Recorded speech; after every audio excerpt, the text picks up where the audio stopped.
House of Representatives, there are 257 who are Democrats. Only 177 are Republicans. In the Senate, there are 67 Democrats. Only 33 are Republicans. The party that you back controls 2/3 of the House of Representatives and the Senate, and still they can't keep their promise to you, because you're a chump.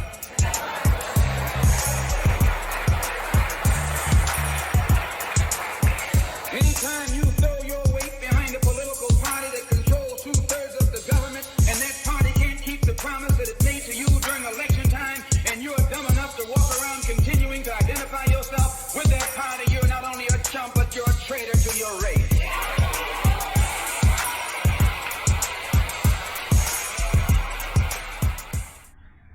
Hey, what's happening, family? It's your man, Mark Black. Welcome to Sucka-Free Saturday. I want to thank all of you for taking the time out of your weekend to come and join your brother. We hopefully have us some great discussions today. It's kind of an open forum today, so I'm going to be not talking quite as much because I want to kind of get you guys in. We haven't had a lot of chance to converse with the phone issues that I had, but I believe that I have those squared away now. So I want to before we get started, I want to give an extra special shout out to Sister Taj Marie, who suggested a different platform for me for telephone calls. I tested it and it sounds great. Hopefully it sounds great to you guys. I think it'll work out a hell of a lot better than Skype did for us. And so, sister, I want to thank you. I also want to give an extra special shout out to a sister of mine. She doesn't often appear in the chat, at least I don't think so, unless she appears on a different name than she does on Twitter. But my sister Kanuria made a very generous gift to me this week, extremely generous. And I just want to say to her personally, sister, I cannot thank you enough. I will take what you told me and use it. I will continue to put out the good work, to put in the good effort, and to keep up the good fight. And I cannot thank you enough for your gift. I very much appreciate it. So, fam, with that said, make sure to smash the thumbs, whether it's the like or the hater button, right? Make sure to share this on your social media. And if you haven't considered doing so, click that join button and take a look and see what we've got going on to support the channel, right? Again, I know who my audience is. We ain't rich folk, but if you can call it, you want to help support Black media, help support your brother in his work, definitely appreciate it. I'm not promising you anything except good information, inspiration, education, and an opportunity to help a brother eat, right? So I appreciate you, fam. All right. So let's say what's up to everybody in the chat. Darker Visions is in the house as always. Appreciate you, fam. Brother Michael Brown, peace and blessings to you, fam. Miss Denny is in the house. Peace, Miss Denny. Sister Taj, there you are, sis. I see you. Brother Monty's in the house. Black man, what up, fam? What it do? Let's see here. Easy be easy. Definitely up in this piece. Sister Sherry's in the house. Welcome, sister. Mwah. Brother Dreek is in the house. I see you, fam. Namaste, John. I see you. Right? Live long and prosper. All right. And fam, if you pop in, put your name in the chat. I'll shout you out and show you some love, right? So, fam, what a crazy motherfucking week this has been, right? I mean, I didn't get a chance to broadcast on Wednesday. Just had a lot on my mind, fam. And for me, y'all know how important it is that I bring you my best. And I wasn't in a proper headspace with all the fuckery that had happened up to Wednesday, right? With the shit going on with Donald Trump and his COVID. This motherfucker is playing like he's, Donald COVID seed, just spreading the shit all over the goddamn place. Then there was the bullshit debate with, Chameleon Harris and Mike, Punk or Pence. Right. And that shit was, I watched it so you don't have to, fam. I'll talk a bit about it. What else went on this week? Fam, up in, was it Minnesota? Yeah, was it Wisconsin or no, Michigan? Up in Michigan, some motherfucking white supremacist domestic terrorists got busted a plot to try to kidnap Governor Gretchen Whitmer. Fam, I mean, what the fuck, right? Like, this has been one crazy motherfucking week, fam.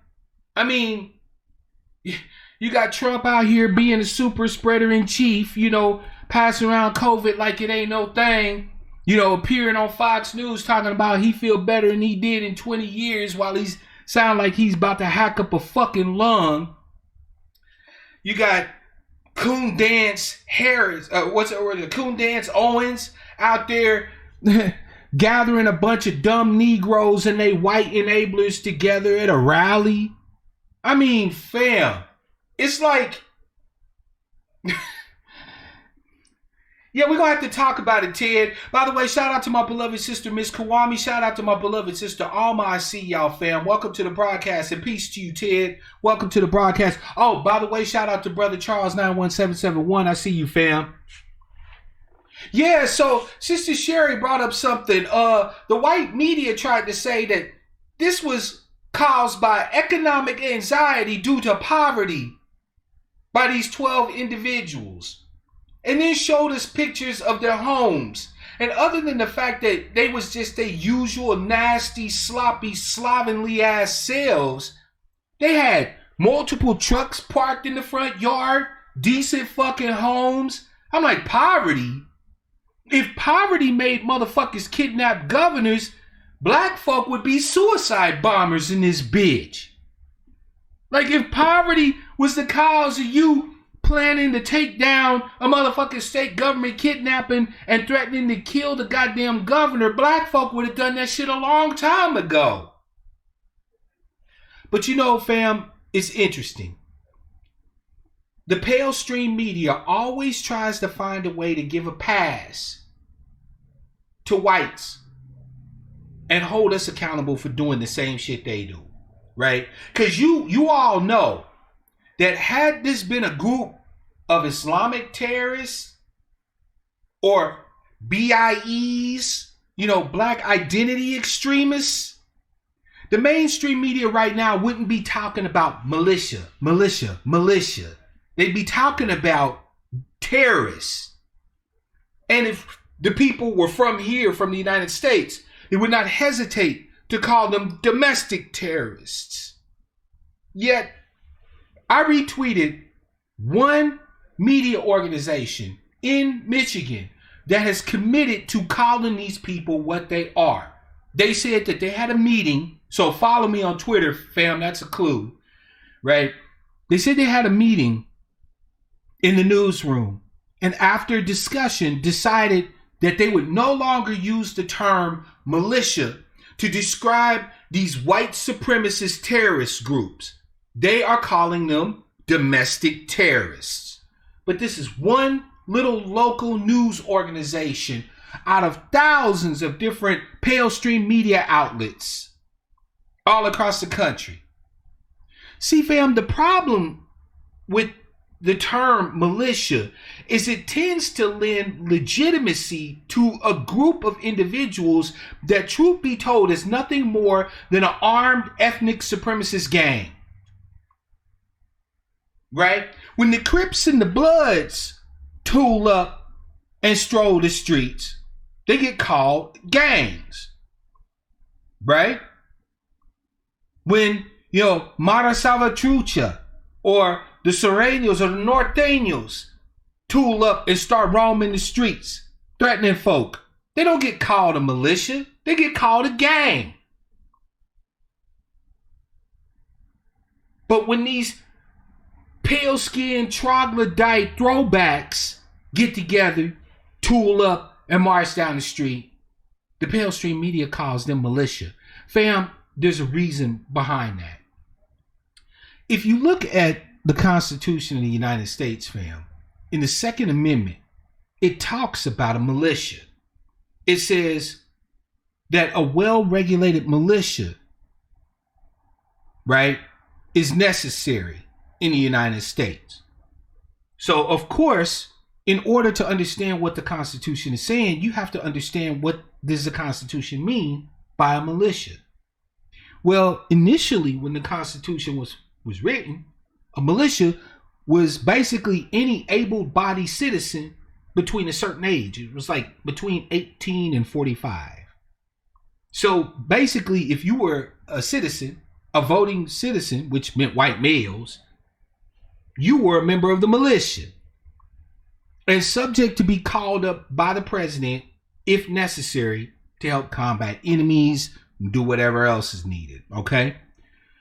But over time, the definition of militia has changed to the point where the Supreme Court ruled that the National Guard, as we know it today, is the militia of the United States. And that private militias or private paramilitaries are unconstitutional and illegal. So when they talk about militia, a well-regulated militia, fam, they're talking about your local National Guard, right? So by calling these armed, unregulated bands of ethnic citizenry militia, it lends a legitimacy to them that they lack, that they don't have. Now, it's not as if Mark Black is the first one in any media platform to ever say this. So you have to actually ask yourself, why is it then that they continue to try and legitimize these illegitimate armed ethnic gangs?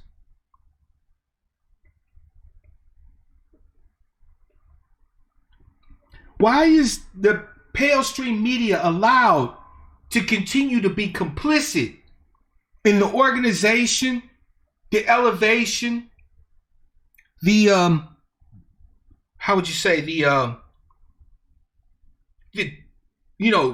broadcasting and giving these people airtime? Like, why are they allowed to still be complicit? Why aren't we in their ass demanding that any fucking story that they write on these bastards has to delineate them as who they are, which is domestic terrorists? Because terrorism is defined as any type of violence or threat of violence designed to cause change or do something toward a political end. And of course, domestic just means they live here. These bastards are the definition of domestic terrorism. See, fam, we as the descendants of the enslaved here in the United States know domestic terrorism when we see it, right? Because we have been the primary victims of domestic terrorism in the United States since the beginning,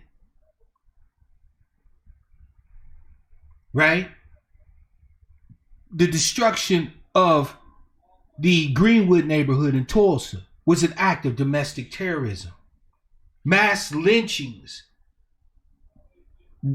raids by the KKK, those were domestic terrorist acts. You can't tell us that these people aren't domestic terrorists, because we know what domestic terrorism looks like. But for many white folks, the idea that somebody that looks like them would be willing to blow up a whole bunch of them motherfuckers to institute some sort of political change is shocking to them. Think about it, fam.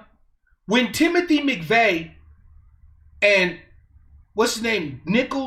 Timothy Nichols, or I forget his name, but Nichols and McVeigh, when they blew up the Murrah building in Oklahoma City, they killed hundreds of motherfuckers, including a bunch of kids. And America was shocked. Absolutely shocked that such a thing could happen from somebody who was an American citizen. Thank you, Charles Terry Nichols. But black folk, were you shocked? We had white terrorists blowing up our babies in church, bombing our churches and shit, dropping bombs on our homes, and so on and so forth. How many of you were shocked in Oklahoma City? How many of you were shocked to hear that it was a domestic ethnic white terrorist that was responsible for the bombing of that motherfucker? I wasn't. And you're right, black man. He was a military veteran. He was ex-Army. I'm here to tell you, as an Army veteran, fam, you don't give up your racism just because you put on the camouflage. Now, of course, drills will come down on you if you make open displays of racism. They say shit like, there's only one color in my army here, private, and that's green. But fam, I was stationed up here at Fort Lewis, Washington, right? Up here in the state where I live now. In the barracks, I'm sleeping right across the hallway from a motherfucker who got a goddamn Confederate battle flag hanging on his wall. I'm marching in formation next to motherfuckers that got Iron Cross tattoos and Twin Thunderbolts and shit. You want to talk about gangbanging, fam? There's just as many motherfucking gang members in the military as there is on the block. Seriously. I had Crips in my unit. I was a Blood. We had skinheads in our unit. We sat down and ate chow next to motherfuckers we'd be shooting back on the street. There's a lot of motherfuckers who are ethnically radicalized who are in the Army, the Navy, the Air Force, the Marines. Another thing that happened this week. A Marine came out talking about shooting China people, shooting up China folk, just on a humbug, and used the ethnic slur to refer to them, the C word, right? This motherfucker just fresh out of boot. Talking about the Honorable Trump told us that China's our enemy and I'll kill any of them bastards I run across.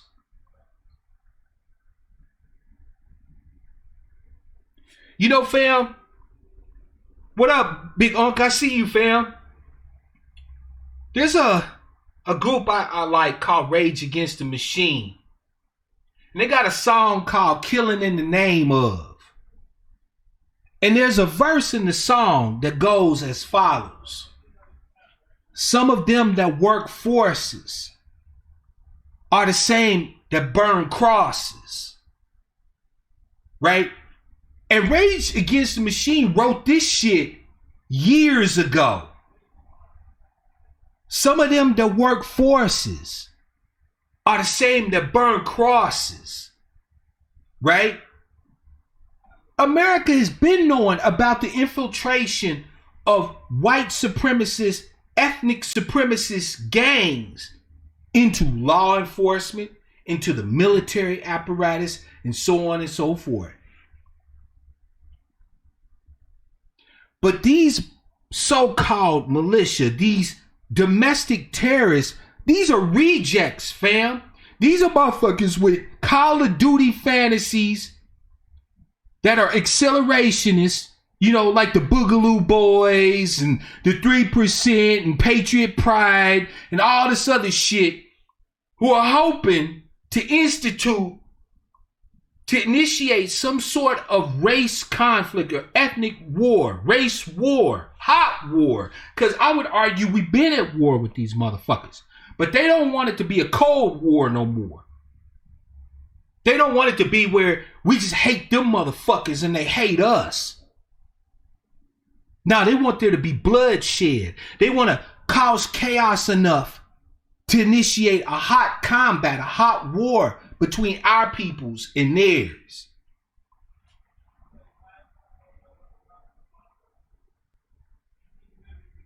And now, fam, they're threatening to actually go against the government.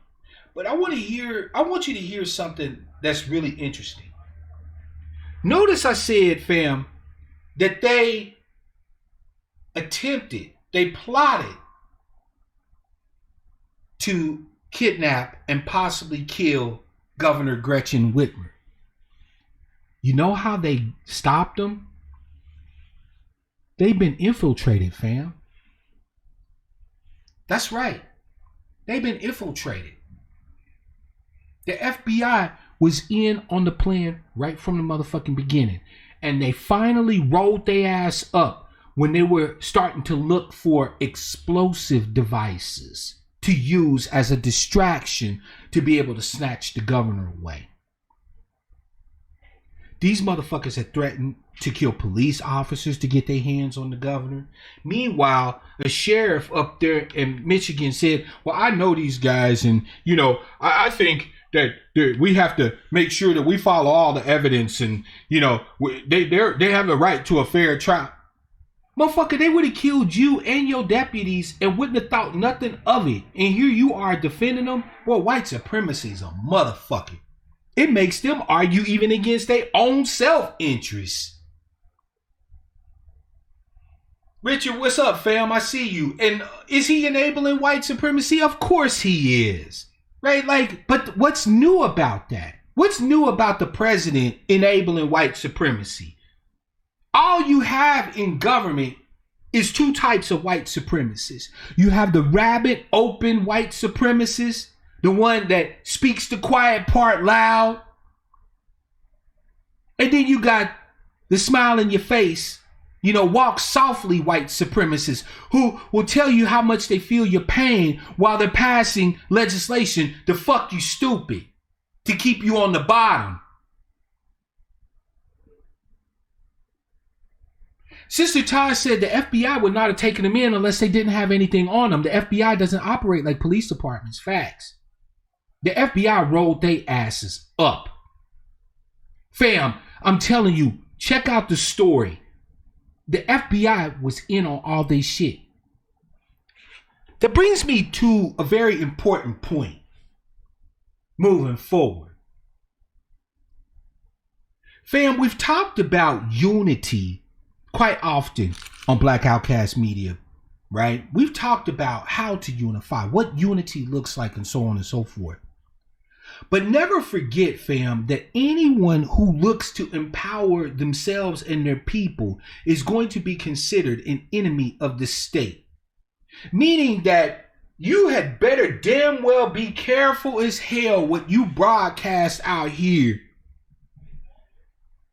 as far as your plans go. Rhetoric is one thing, right?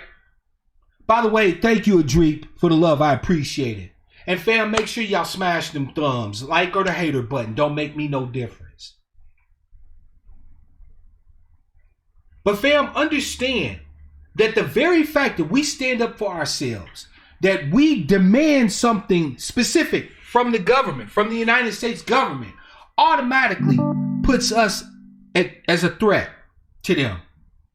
And so if you think that when you have your internal councils and your organizations, that somebody ain't in there snitching,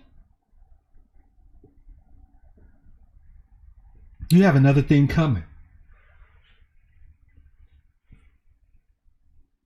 That's right, Sister Alma. How do you think they destroyed the KKK? They infiltrated the shit out that motherfucker. But it's the same thing that they did with the Black Panthers. It's the same thing that they did with every black organization. Hell, in some chapters of the Black Panther Party, it was mostly cops. They infiltrated Malcolm X's inner circle to the point that shortly before he was assassinated in the Audubon Ballroom in February of 64, 65, that it's estimated that the majority of his entourage was informants. Why am I bringing this up? Not to get you paranoid. Not to make you not plan to do what it is that you plan to do. No, not at all. I brought it up to remind you of one very important thing. The only time that America should know for a certainty what it is that we're doing is once it's done.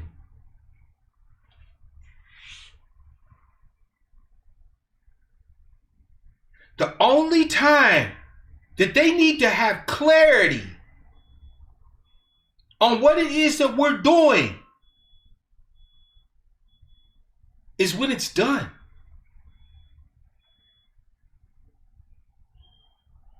You have to present America with a fait accompli. There can't be no, we're still working on it. This is something we plan to do. No. If you have any plans, assume America knows about it. Just assume it. And don't wait too long to execute whatever it is that you're going to do. Because the moment that that plan goes beyond 1, 2, 3 people, it's likely America already know about it.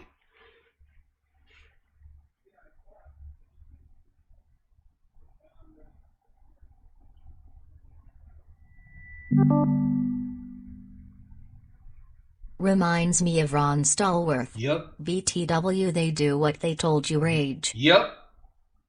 And now they do what they told you. Yep. Fam, the thing is that America wants to counter you with the minimum of fuss and muss. And the easiest way it can go about doing that is by having you afraid to organize. See, they want us to know that they have snitches, that they have CIs, right? Confidential informants. They want us to know that they've infiltrated our shit.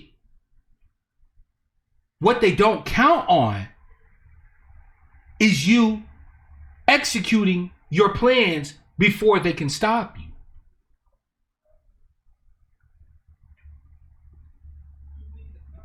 Which is why, fam, all this debate about all the different stratagems and tactics that our people need to make in order to reach our goal of justice, right? To have the debt paid. All this debate is useless. I'm keeping it a full ass buck. I don't give a fuck which one of your hallowed sacred cows is indulging in debate. There will be, at the end of the day, a multitude of ways that we approach our justice claim. Some will use politics. And even within those who are politically inclined, some will be more likely to work with one party versus another one. Some will be inclined to embrace this type of strategy versus this one. Like, some will say vote Democratic down ballot. Some will say no tangibles, no vote. Both are valid strats. Where the fuck is the debate? Use them both. Our brothers and sisters who are a member of the hashtag ADOS movement, who have agreed to vote Democratic down ballot, support them. I made it clear I don't agree, and I still support them. Because I need them to do whatever it is that they can do in order to combat this motherfucker. Voting Democratic down ballot is a strat. All the goddamn debate and discussion about it just gives our enemies time. And fam, time is the one thing we don't get back. Time is not on our side.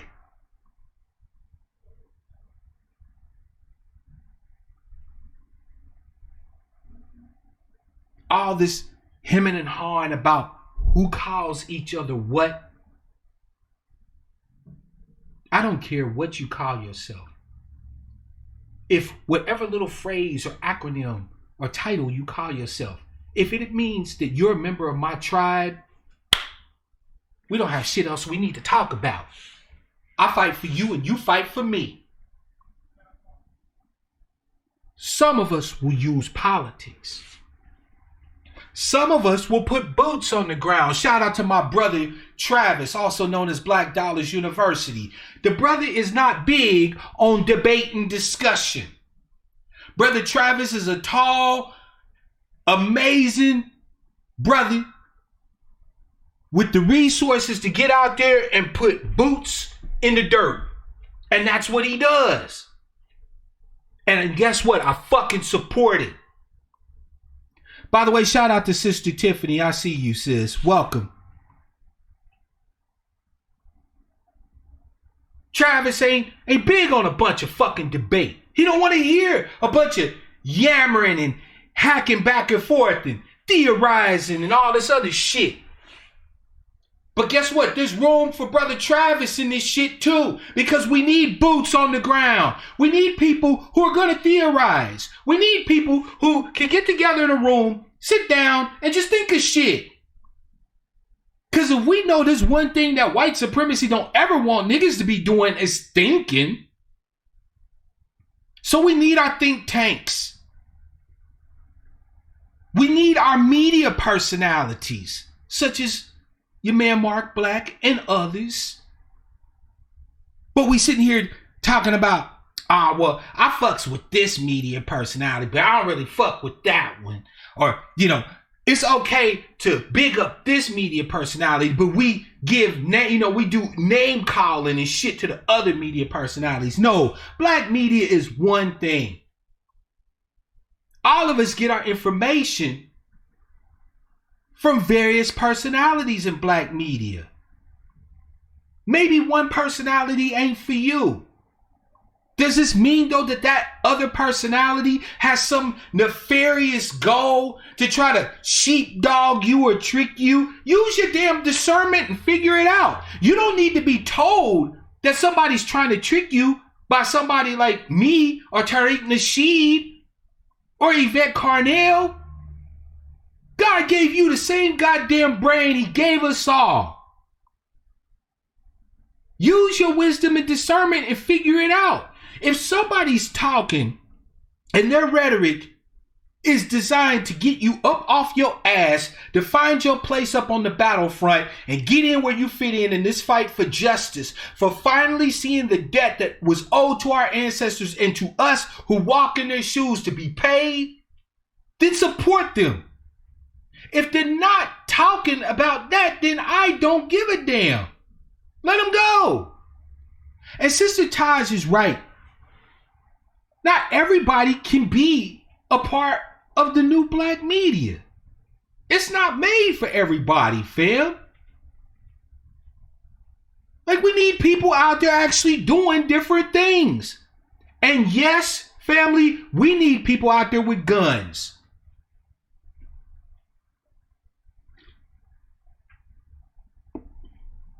I don't give a fuck what none of you say. We can do politics. We can do discussion. We can do education. We can do organization building. We can do all of that. If we don't have people out there with the teeth, with the means to defend any of that shit that we're doing,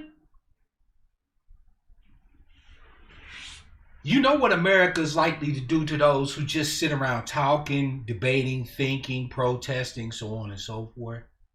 You know what happens. Because at some point, America ain't going to want to talk to you.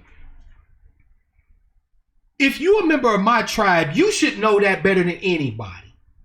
At some point, America stops talking. Because America operates a lot like Negroes do in that respect. As long as niggas is talking, ain't nobody throwing no hands. Ain't nobody throwing no bullets. You see two cats going at it. Nigga, you a bitch ass nigga. Fuck you, nigga. You a bitch ass nigga. Long as they doing that, everything is cool. You're not panicked. You're not stressed. You're not worried. You be laughing. Look at these goofy niggas, man. Always out here talking shit. But the moment one of them shut the fuck up and stop talking, that's when everybody get nervous. Because they understand that we've reached a key pivotal point. That we're beyond the place of discussion. From here to forward, if the interaction continues, it's going to be hands throwing, blades swinging, or bullets flying. America operates the same way with us. As long as white supremacists are on TV in the pale stream media talking shit, as long as blue checks on Twitter is talking shit, it's all good. We give that stuff way too much credence, right? We give that way too much. Like Donald Trump will say something stupid on TV and we'll just give it way too much credit. Don't get me wrong, we have to pay attention, we have to know what he said, but we give that shit way too much weight. But then we don't give any weight when it's a Joe Biden in office and he's not saying code words for nigger, left and right. But behind the scenes, what he's doing to us is hurting us. When America stops talking, black people start dying. And I mean by a lot. I'm not talking about just the people we see being killed out here on these streets by the cops. No.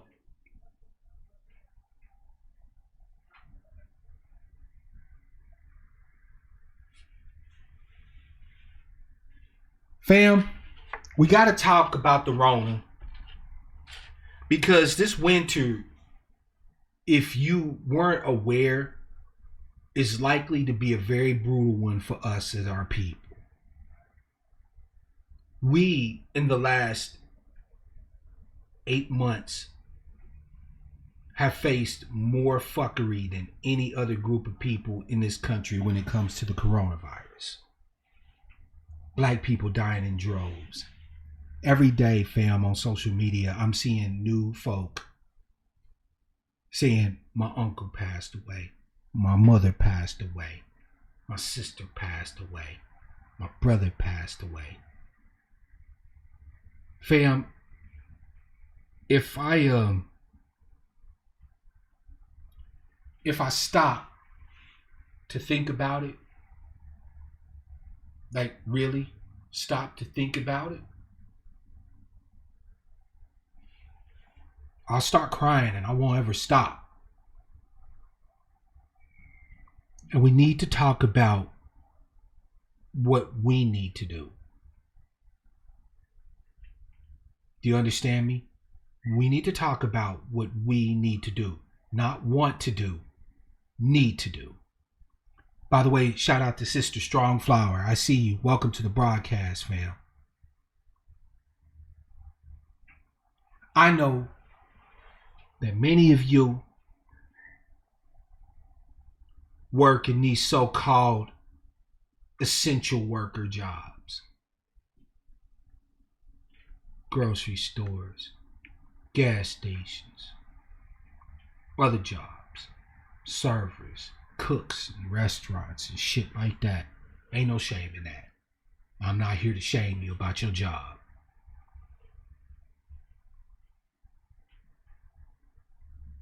If it has not become apparent to you as of yet, shout out to you, brother AJ. And stakes is high. I see y'all, fam.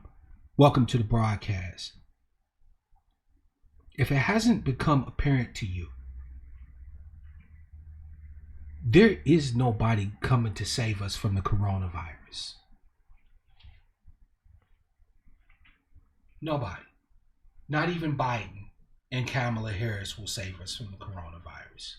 The shit's gone too far.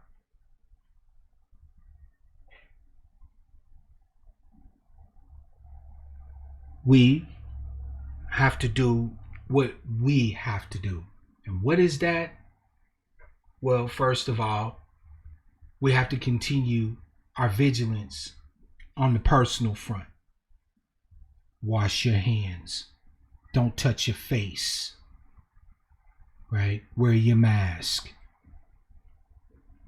Social distance more than 6 feet. This shit is airborne. 6 foot would assume that it's just droplets in the air and it's nearby a motherfucker. No, this shit is airborne, fam. Social distance. Give yourself, you know how motherfuckers say, man, you better give me 15 feet. You better give me 15 feet. Keep motherfuckers out of your face that ain't in your household. Stop going to parties and shit. Ain't no rally, no meeting, no party worth you dying over, fam. But here's the more important part. We are going to have to make some tough choices about how we look after each other in the era of the Rona. Fam, there are many of our brothers and sisters right now who are facing eviction from their homes come December 31st. And I'm not fucking kidding you. I'm not kidding you. They're facing eviction. They have not been able to pay their rent now for months. And if their rents are anything like the rents where I live, some of them folk owe almost upwards of $10,000, including late fees and shit. You know, the amount of money that motherfuckers will never be able to come up on to pay.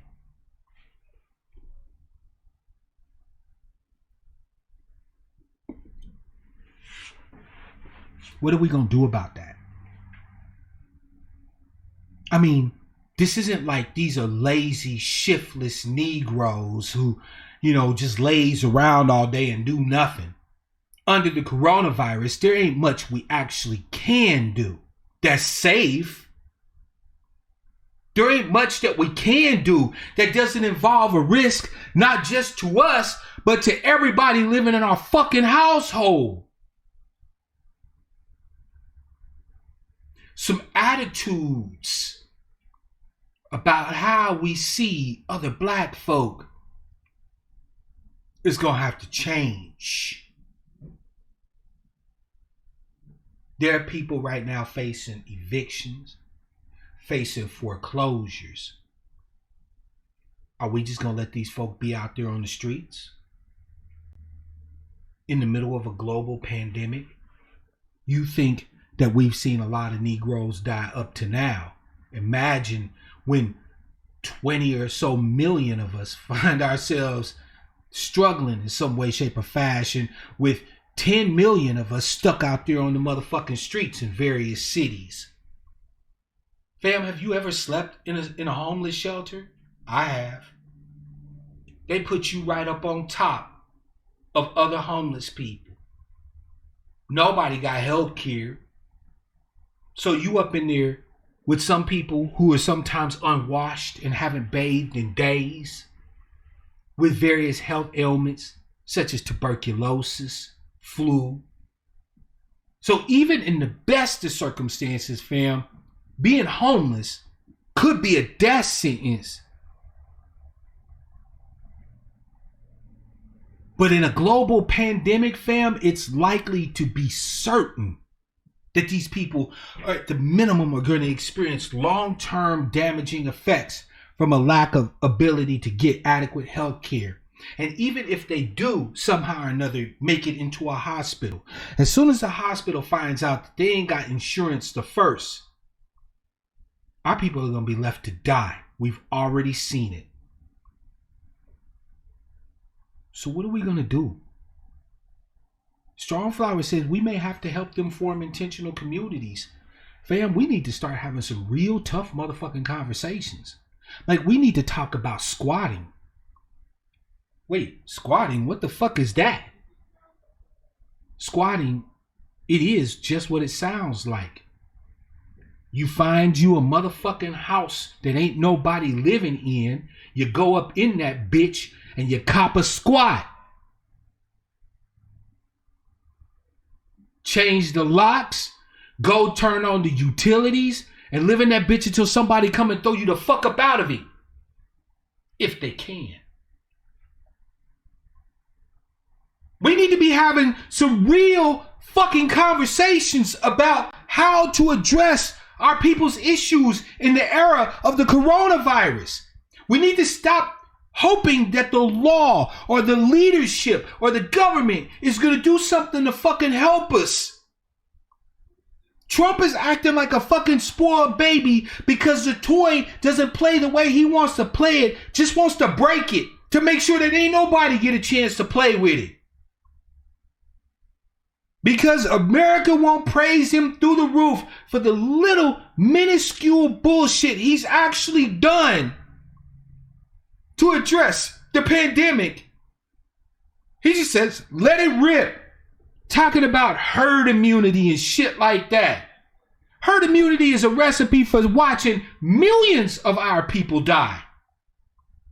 I'm not talking about Americans. I'm talking about us. We are Americans, but I'm speaking about us.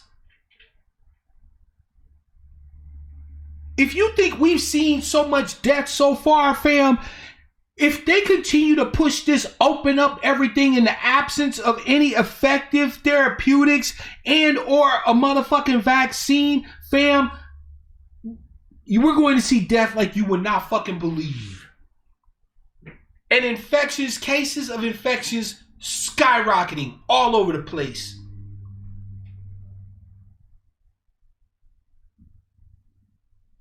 And you're right, Sister Sherry. There's places all over the motherfucking country. Fam, we need to talk about maybe having our people take their little ducats, get some decent tents and shit, and hit the federal lands. By the way, shout out to Brother Christopher. I see you, fam.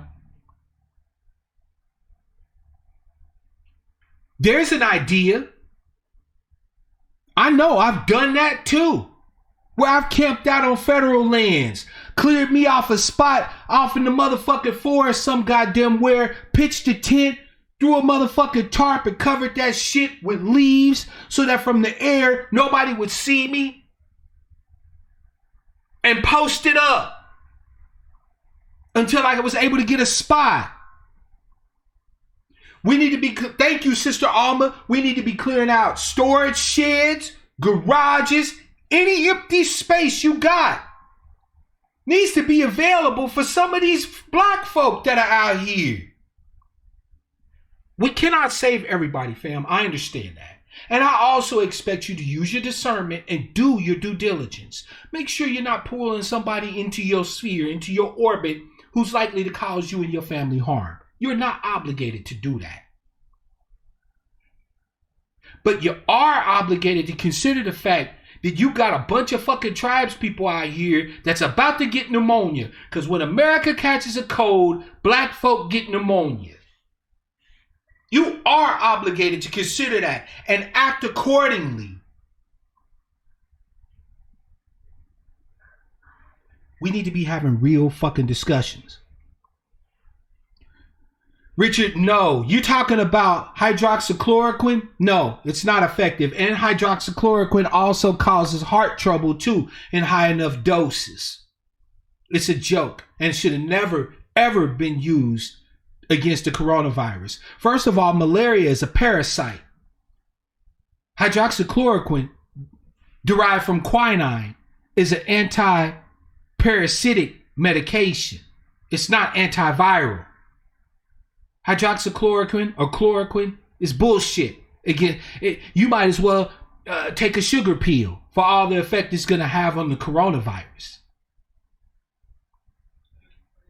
It's a joke.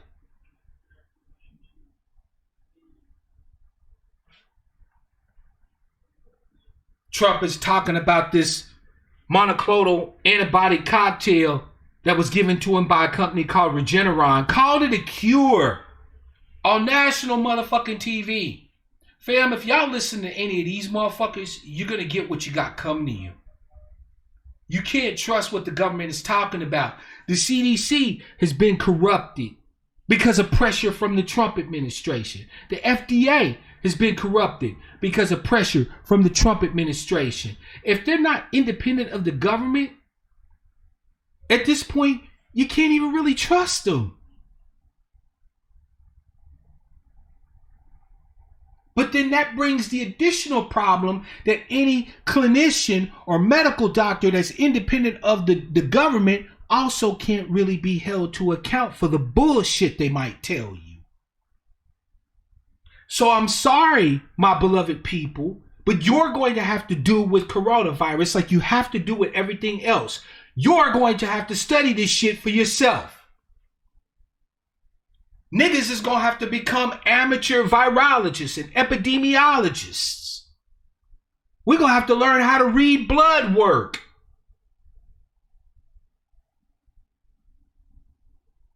As always, we on our own. So all these talking about the government, we waiting for stimulus and this, that, and the third, fuck that. We need to be talking about how we're going to get food to our people. Because I, for one, have no problem stealing food to give to mine. Do you?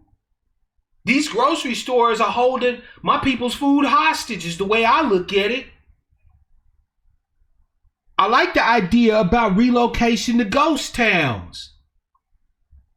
Occupying federal land. Our people should not have to be sitting here fearful, wondering what the fuck we're going to do. We need to be coming together locally, because politics is local. And we need to be organizing. And we need to be clasping the hands of as many motherfucking black folk as we can get. And we need to figure this shit out. The government's not going to save us. Even if Biden gets elected, and I'll be honest with you, fam, I'm loath to say it, but I believe Biden is going to be the next president of the United States. Donald Trump has just simply fucked up coronavirus way too badly. But Biden's not going to be a savior for black people. And any thinking black person knows this. We got to get past the conspiracy theory bullshit that we all adopt when we're fearful that we lack agency. Simply because the coronavirus is novel. It's new, right? It's scary to us because it's new and we have no immunity to it. Doesn't mean that there aren't things we can do to combat it. But if you listen to some of these idiots out here, it's either not an issue at all, which is fucking moronic because the shit is killing people, or it's not what we think it is because it's 5G, Bill Gates, Soros. It would name the fucking conspiracy bullshit. Or we become paralyzed with fear. We understand that it's a threat, but we overestimate how much of a threat it is. And so that we become paralyzed with fear. Fam, we need to be alert, but not anxious. We need to be focused, but not fearful. Fear is not going to help us. Dwelling in our little pet theories about coronavirus isn't going to help us. Because even if the conspiracy nuts are fucking right, that it was a bioweapon released from a lab in Wuhan, or it was, the altering of a normal, virus in the body that was altered by the electromagnetic spectrum of 5G radiation, even if they're right, what the fuck difference does that make? It's here. It's killing folk. You notice that these conspiracy theorist motherfuckers always think they got the answer for how it happened. But they never have no answers on how to address the shit.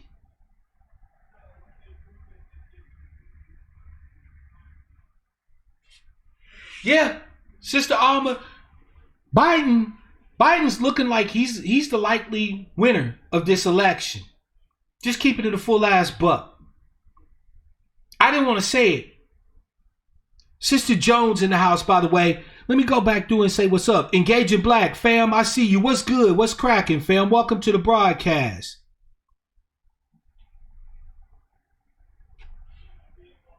But fam, we have to commit to fighting Joe Biden and Kamala Harris twice as hard as we fought Trump. Do you know why we have to commit to that? I'll tell you why we have to commit to it, family. We have to commit to fighting Joe Biden and Kamala Harris twice as hard because we will be the only ones fighting them.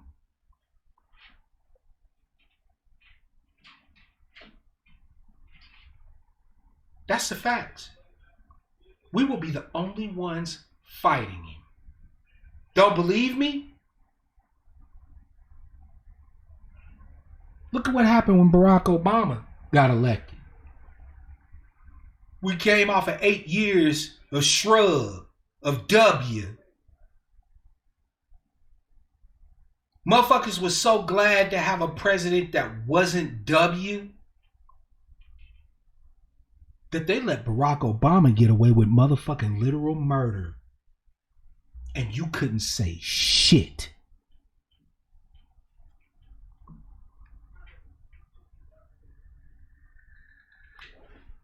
When Biden and Harris wins, all those motherfuckers you see out there right now holding up Black Lives Matter signs, out there marching, protesting, burning shit up, they're going home.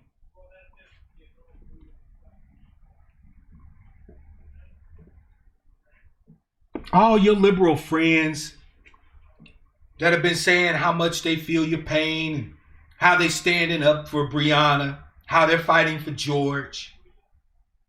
Once Biden gets in, they're going to be like, we did it. Problem solved. Now we got a real president in office. Let's let him work. And they're going to fall the fuck back.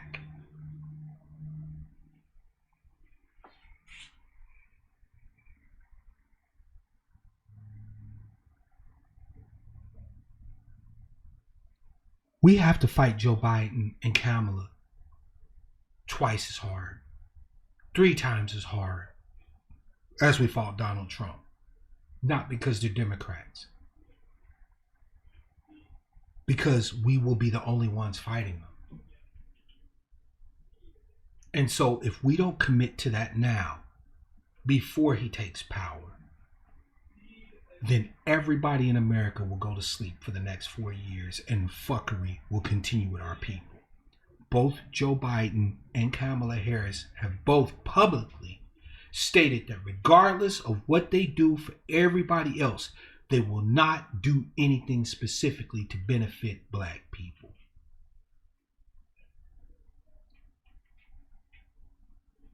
So it's either we fight them or we're fucked. With the economic disaster that is COVID-19, 2053 is looking more like 2033 or 2023 for us. We were already needing to fight with everything we got when the push was to try to make sure that we had wealth before we went to zero net wealth in 2053.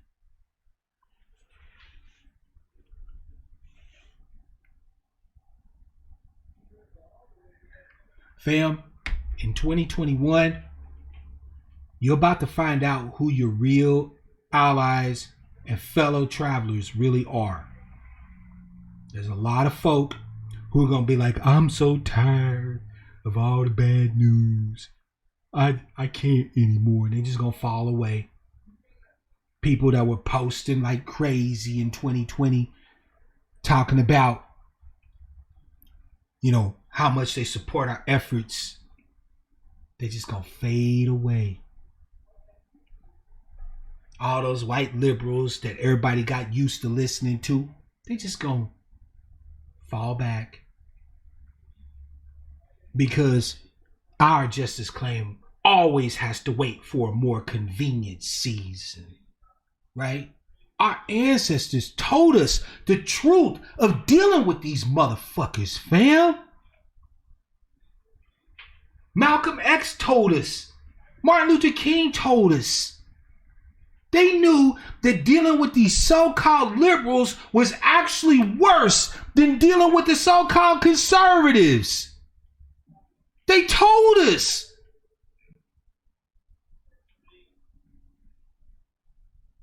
Our brother Martin said, The word wait rings in the ears of every Negro with a piercing familiarity, because the word wait for us has almost always meant never.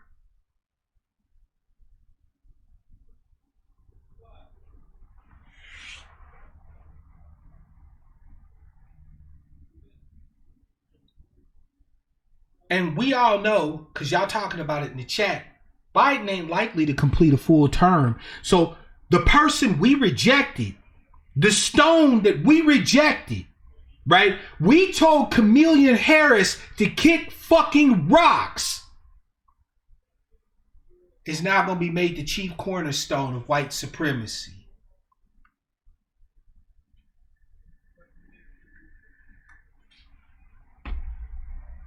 Ain't that a bitch? She couldn't even poll past 1%. I didn't think I seen that many niggas organized and agreed on one thing politically ever. We almost all to a one was like, fuck Kamala Harris. We were done. They're like, no Kamala Harris, no. But the stone that we rejected is about to be made the chief cornerstone in the temple of white supremacy. Because she's likely to be president before it's all said and done. And that bitch told you to your face. She didn't even bother to hide that shit. She said that shit all up in here with her whole chest. It said, let's be clear about that. Let's be really clear about that. So I'm not going to sit here and say I'm only going to do something specifically to benefit black people. No, because anything that benefits America will benefit black people.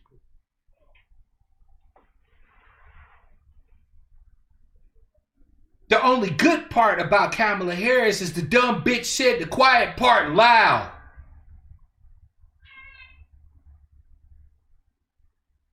That's the good thing.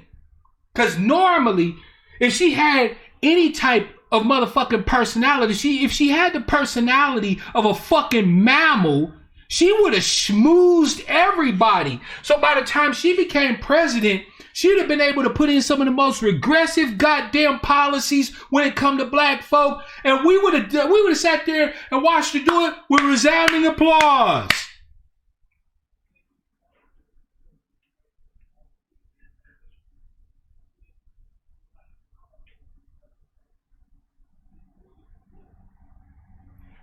Strong Flower, she's not a black woman. She's not our tribe. She's a black woman, I guess. Like, she is black by ethnicity or whatever the case may be, right?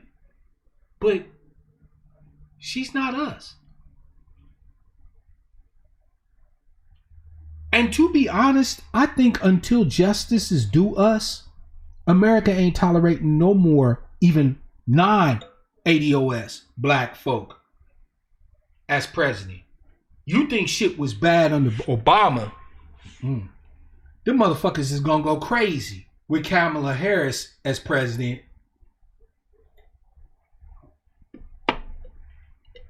No, you're right, Strong Flower. We agree on that. Her presidency is going to be marred by instability, in the words of the Pale Stream media. White folks ain't having another motherfucking black president for shit. Not until we get our due. This is why the fight that we're pressing home now, our justice claim, is so fucking important. Because America's dead without doing justice. You understand that, fam? Without doing justice for the descendants of the enslaved in the United States, America is done. It's finished.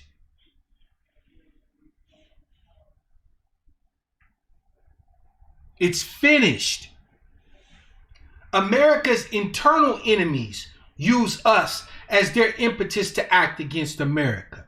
America's external enemies use us as their impetus to act against America. Enemies from within and without means you're done.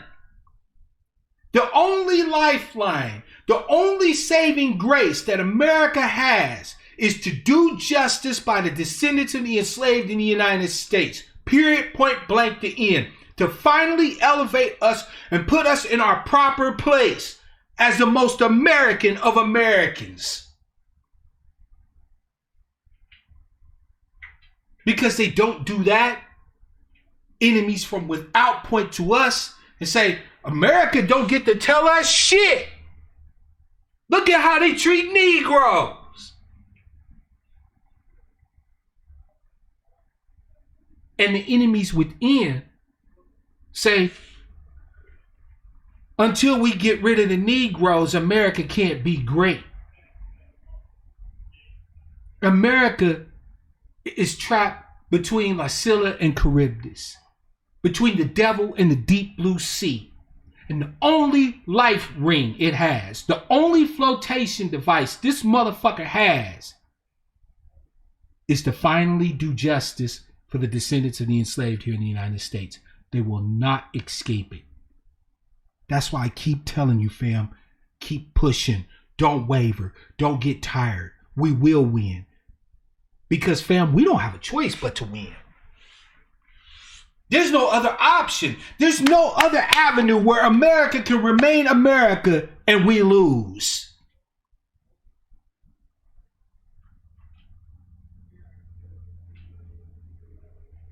Sister Sherry said it best. White folks don't understand. Without us, there ain't no them. Because we're both defined relative to each other. Can't be white, ain't no black people. What good is it in being white? Ain't no black people. Fam, if white folks could snap their fingers tomorrow and all the niggas disappeared, no pain, no killing, no bloodshed, just a Thanos snap. And black folk all over the country were just gone. Men, women, and children. We just poof. Went to an alternate dimension. Sent us to Mars or some shit. Right? We gone. America would be destroyed in 10 years. I guarantee it. Because the only thing that unites this motherfucker right now is the injustice it's able to practice on us. But it doesn't have to be that way. It doesn't have to be that way at all. They could just simply resign themselves to doing justice, seal the breach, and we all march forward together. That's why I got no sympathy for America. None. I love my nation. This is my country. I fought for this motherfucker. I ain't going nowhere. But I got no sympathy for it. I don't mourn when bad shit happens to America. I don't mourn when bad shit happens to Americans because I see it as cause and effect. How a thing starts is how it finishes. You started off in rape, murder, theft, kidnapping, enslavement, brutality. And you've not repented of any of that shit. So when all of that shit is visited upon you, you know what that looks like to me? That looks like justice. Why the fuck would I feel sorry about America? Oh, that's so bad what's happening to it. I couldn't give a fuck. America deserves every goddamn bad thing that it's about to get. Why? Because cause and effect. You do bad shit happens to you. Eventually, in the come around. Right? What goes around, come around. I slap you, I might get away with slapping you. But that creates a cycle of injustice that ultimately will make its way back around to me. Because it's all of a piece. It's all of a circle. This shit started wrong. And without repentance, without changing direction, because that's what repentance means, fam. It means to change direction. Without a change of direction, Where America is going is set in stone. I don't have no say over it. Like your boy said, shit's above me now. So when fucked up shit happens to this goddamn country, I don't feel shit. I'm not crying. I'm not mourning. I don't feel sorry. I don't feel sad. And it's the same with everybody that sides with this bullshit. Another thing that happened this week, Jonathan Price, I think it was this week or last week in Texas, young black man trying to break up a domestic dispute, gets tased, and when he doesn't respond appropriately to the tasing, motherfucking cop shot his ass. Cops subsequently been arrested and charged with murder, which is absolutely fucking shocking to me. I can't wait to see what the fuck happens here. Because we didn't even have to press for this. So the shit must be so goddamn egregious, there's no way they can... In other words, if they've arrested this motherfucker unprompted by Negroes, this shit must be so goddamn egregious, there's no way they could cover it up. Seriously, fam. Because the reason why I say that is because we're actually starting to use our discernment. And it came out that Jonathan Price didn't see no racism happening in America. He put it on his Facebook page that everybody complaining about white folk was cracked because his family that raised him was white. The people that supported him was white. His black family, he hated them. Oh, and he loved him some white women. You know, he was on some old Cleavon Little shit from Blazing Saddles. Where the white women at? You feel me? So the way I see it is if he don't see no racism going on, this shit ain't no problem for him, right? Ain't nothing happening from, for him, then I don't see it either.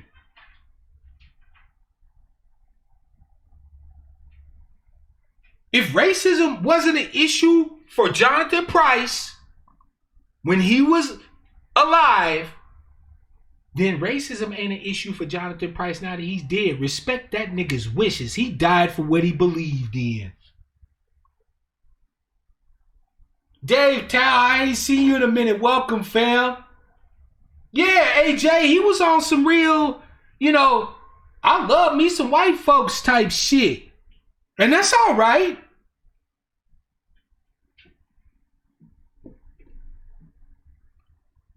You want to sit there and, hug up on wolves and foxes and your ass is a chicken, go right ahead. Just don't be surprised when the motherfuckers turn around and bite your head off. Because you know the old saying, fam, that if a wolf, a fox, and a chicken is voting for what's for dinner, no matter who wins the vote, chicken is going to be on the menu.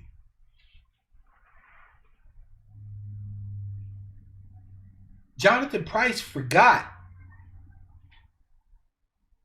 He forgot that white folks love their pets. If you're willing to be a pet Negro, white folks will love you.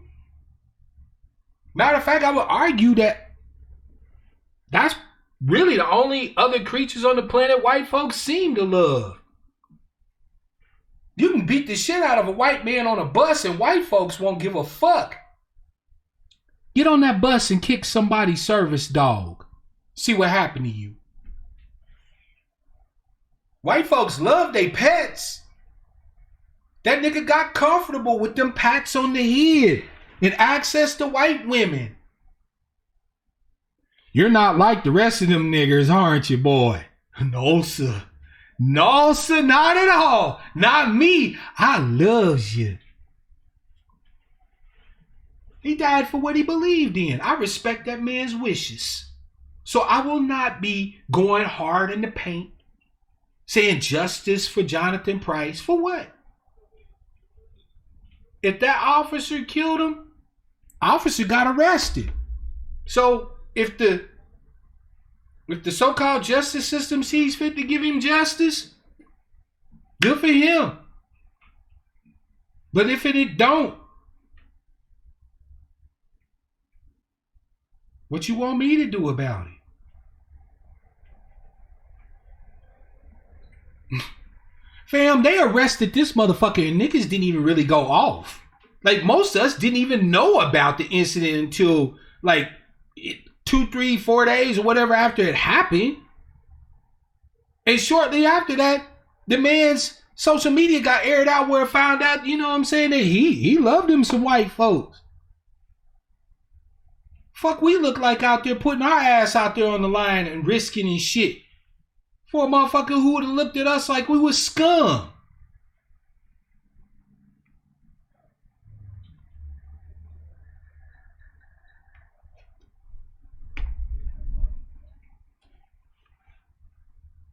I'm just keeping it a buck, fam. We gotta start using our discernment. That's why I say, don't be out there in the streets. Not yet. It wouldn't hurt black folk to wait a little bit to figure out what's going on before we run out there into the streets. This is not saying our people don't deserve defending. Fam, nobody will be more of a defender of my people than me. Trust me when I tell you. I love each and every last one of you motherfuckers from 8 to 80, blind, crippled, or crazy. I don't give a good goddamn.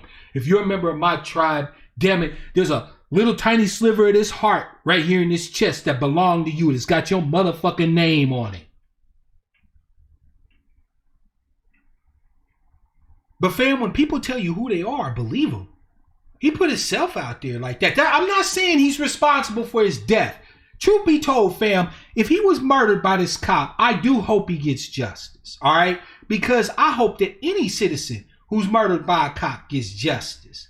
But he saw this not as a black issue, but as a citizen thing, right? We all Americans. Okay, well then be an American, fam. Let them white folks who loved you and supported you and put money in your pocket and all that shit, let them go out there and ride for you first. Let them protest for you. Let them go hard in the paint for you first. I want to see them, all these white folks that loved you. Because you disowned your own black family for these white folks. You called these white folks family and said that your real blood family didn't give a fuck about you. So I want to see your family out there calling for us to come out in the street. Fam, if them white folks that love Jonathan Price was out there threatening to burn this motherfucker down, I would argue then it'd be time to ride. But where his white family at? Where they at? You know, white folks think they pets is a part of their family.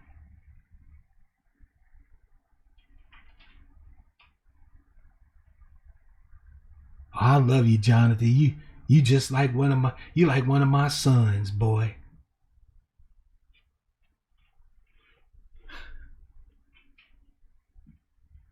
I'm gonna tell you, fam, y'all are talking up some real shit in the chat. Sister Strongflower is talking about getting brothers and sisters to move to small towns. I couldn't agree more. Fam, the first rule of warfare you learn in The Art of War, written by Sun Tzu, like 2,000-3,000 years ago, is to be wherever your enemy is not. They've been gentrifying black neighborhoods all throughout urban cores, all throughout this whole country. And y'all squawking because you're trying to stay there. Meanwhile, they leaving big plots of land open up out in the sticks. Some of it overgrown, some of it needs some work. Some of it, most of it, don't have no infrastructure.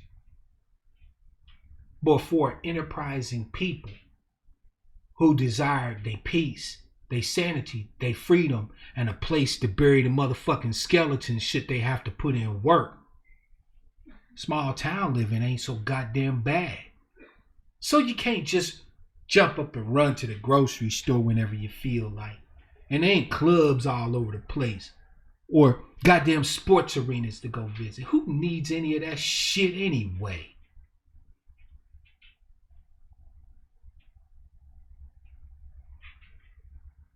Who needs any of that shit anyway? Get your ass out of them cities. For what? I mean, no offense, fam. I'm originally from KC. Shout out to KC Mo, right? Represent all day. But I don't want to live in that motherfucker. Kansas City, Missouri in the urban core is a shithole. No jobs, no opportunities, no nothing. So you either hustle and play prison games or you suffer. If you lucky enough to have a vehicle, you go all the way out into the motherfucking white suburbs over in Kansas to get jobs. You go to Overland Park. You go to Shawnee Mission. You go to Olathe. You go to KCK. You ain't working over there in the city. Ain't no jobs in the city. They keep electing bullshit ass city governments that don't do nothing for the niggas in the city.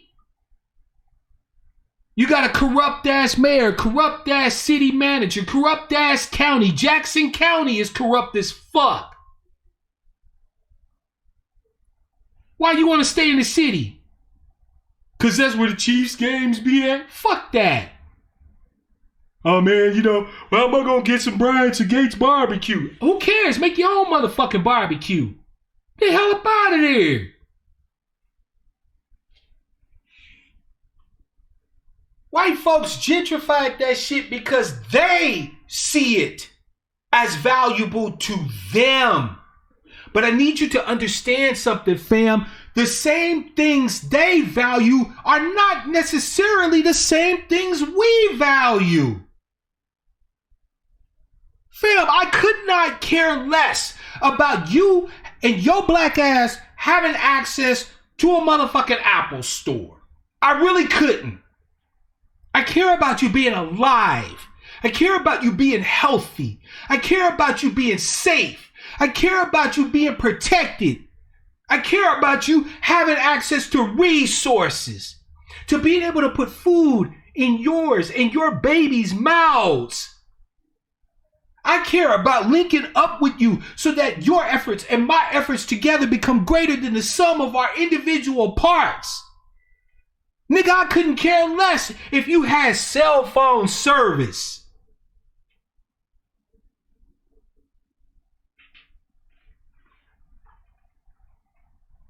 There's a lot of black folk out here who are understanding the times. Them white folks want the cities, let them have them. They want Be More, let them have it. They want DC, let them have it. They want ATL, let them motherfuckers have it. Fam, I think a lot of it has to do with the fact that we've been in the cities for so long we forgot what the country is like. Because yeah, in the South and other places and shit where there's a lot of white folks, the country can be kind of scary. Because out there, motherfucker can kill you and nobody will find you for months. You just bury somebody's body on the back motherfucking 40 and nobody even know they gone. But now, fam, think about this. If the white folks are trying to leave the rural areas and the exurbs and the suburbs for the cities, thus leaving those rural areas opened up,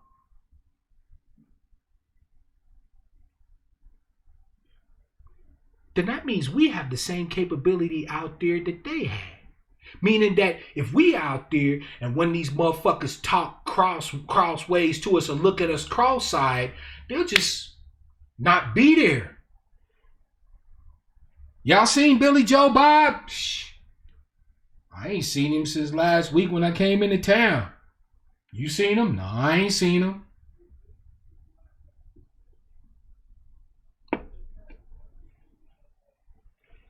Billy Joe Bob is taking an extended vacation back in the pig pen, if you know what I mean.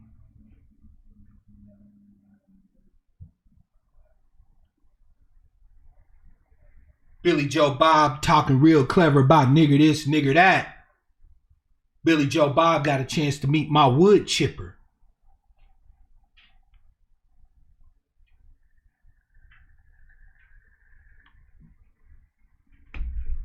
Nah, fam, this ain't like it used to be. It ain't like the old motherfucking days. If we smart and we go out there en masse. And another thing, fam, if you go out there on the land for everything, on everything that is sacred, good, holy, and true, don't tell these white motherfuckers you're doing it. Y'all saw that article about those 19 families that's supposed to be building a black city out in the sticks? Could them niggas have been any more dumb?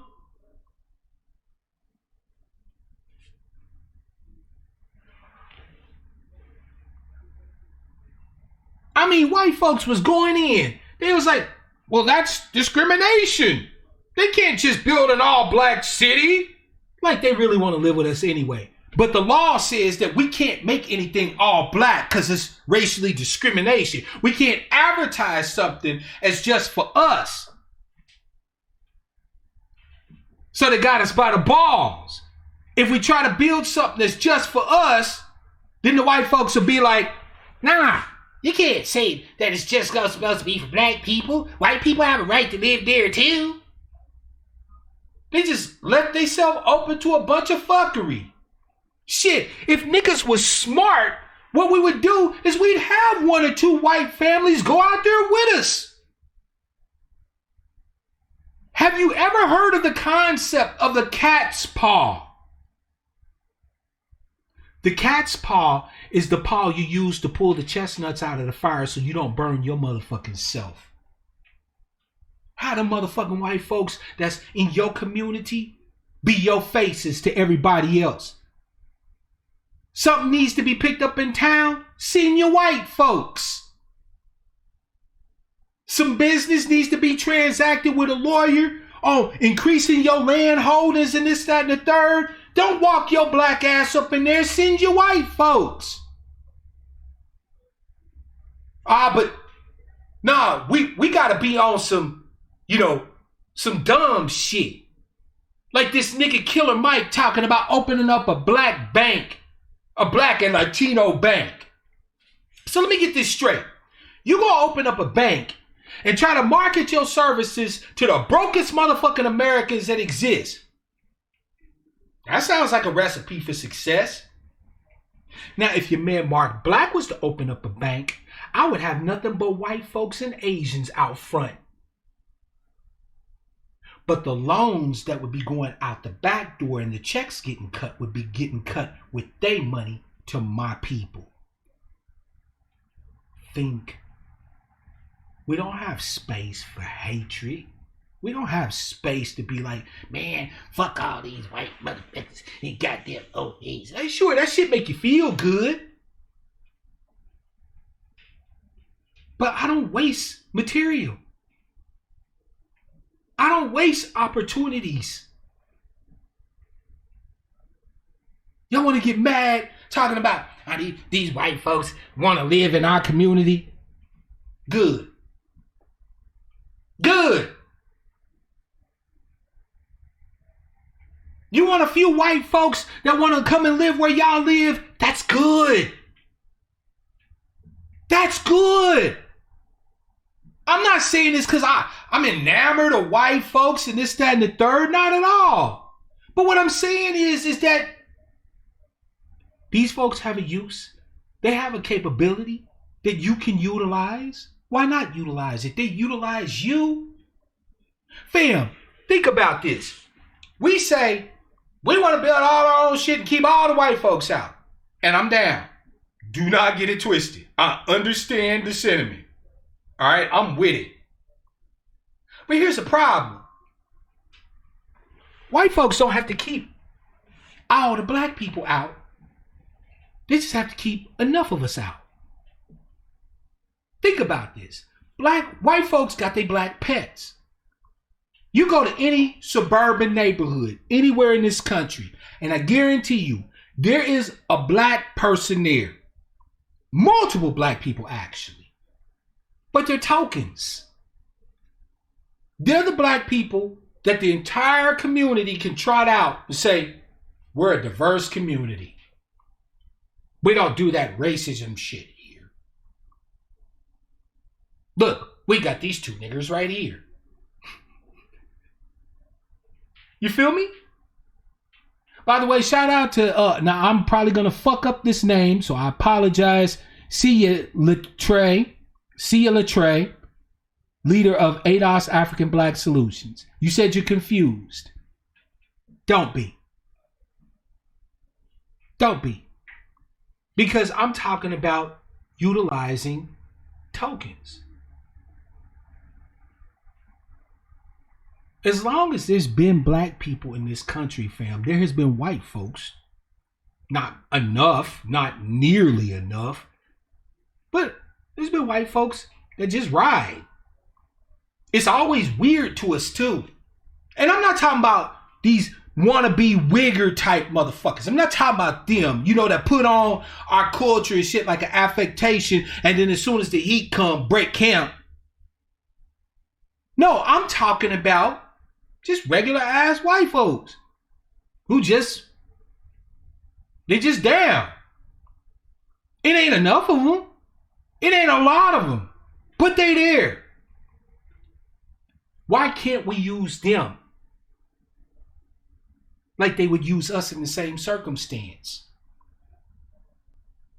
You're so filled with fear, hatred, rancor, and so on and so forth that you can't see the benefit of having one or two white folks that go out and speak with your voice to do the shit you need to have done, to be your cat's paws, to be your faces.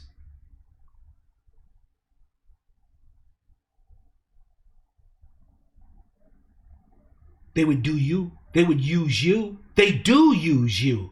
That's the fucked up thing about it. They do use you. They use us all the time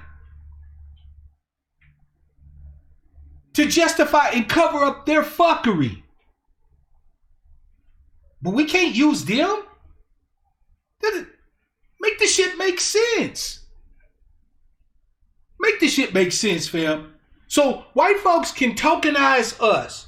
They can have an accepted few that they allow in their presence. Never empowering them beyond a certain point, but letting them have some degree of closeness, right? Some degree of access, and use them. But we can't do that with them. We can't have a few white folks that we have that help us maintain our shit, so we don't have to have our black faces out there trying to fight and defend every goddamn battle, trying to protect our land from being defrauded, trying to protect our rights. Don't make sense. Yeah, Kimberly said, I disagree with whoever said Killer Mike learned nothing. Yesterday I saw him come out talking about creating black and brown banks. Kimberly, that shit's ridiculous. It's absolutely ridiculous. I don't want a all black bank. What I want is a bank that will loan and give money to black people. I don't give a fuck about an all black bank. I really don't. Every black bank, fam, if you read The Color of Money by Mercer Baradaran, you'll see that we have tried 1,000 goddamn times to have black banks. There are black banks that are still around today, but their capital base is so small that they're not even a fraction of a small white bank. If you add up the total assets of all the black banks in this country,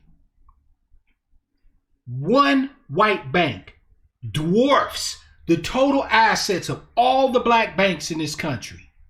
You take every single black owned bank, every single one, and add them up as an agglomeration, a conglomeration.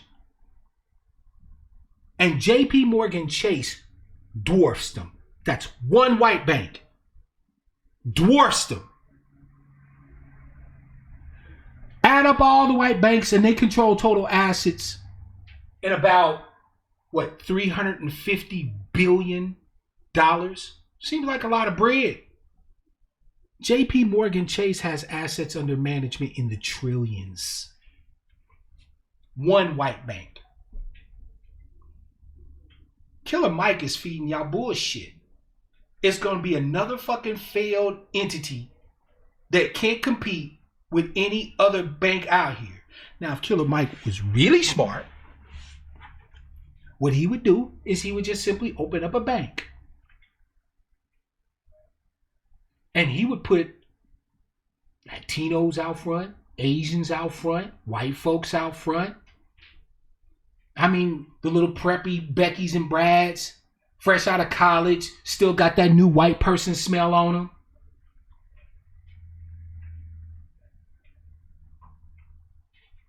And then when all that money starts coming in, he then finds black owned and controlled projects to fund. Sister Sherry, I'm not even going to talk about that. I mean, it's obvious that Killer Mike doesn't have the bread. And even if he got 1,000 different investors, it still wouldn't be enough bread to really back up the debt that they're going to issue in loans and shit in the bank.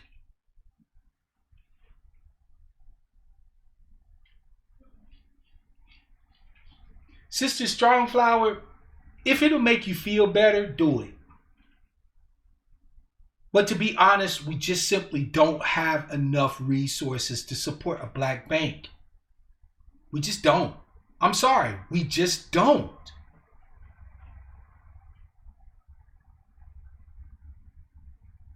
Because all of the most powerful banks in this country are investment banks. See, fam, we get caught up in this bullshit because we don't understand history. Back before the 1920s, banking in this country was basically completely motherfucking unregulated. They were running rampant. They would take your deposits in the front door and be investing in the stock market and loaning your money to other people to invest in the stock market out the back door. And then we saw that bubble pop in 1929. In October of 1929, the stock market bubble busted. And the banks was left holding all those bad fucking loans. And those banks collapsed. That was what brought on the Great Depression, fam.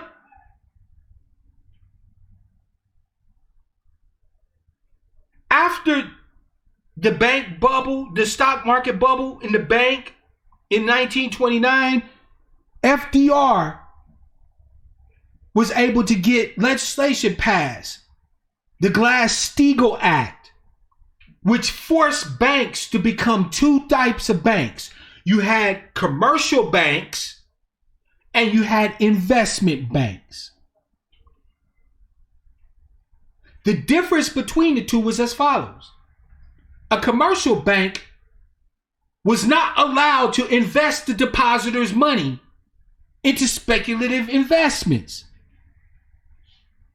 So a commercial bank was where you get paid, you go and deposit your money into your account, they pay you a little bit of interest on it, they loan it out to local borrowers and so on and so forth, or whatever, for various projects. But they had your money on deck available for you.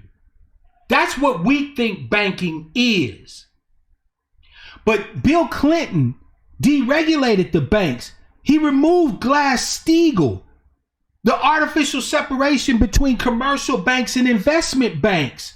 So the first thing the investment banks did, because that's where all the white people's money was in investment banks. All the rich white folks, all the oligarchs, the kleptocrats, their money was investment banks.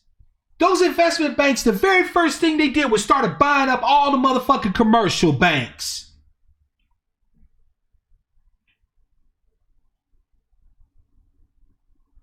Sister Kimberly, I'm going to be trying to do more broadcasts, but you're right. I've had some health issues, and I've tried to be as forthcoming about that as possible. I thank everybody for their patience and forbearance, but I am going to be doing a little bit more broadcasting because I want to give you guys some more information.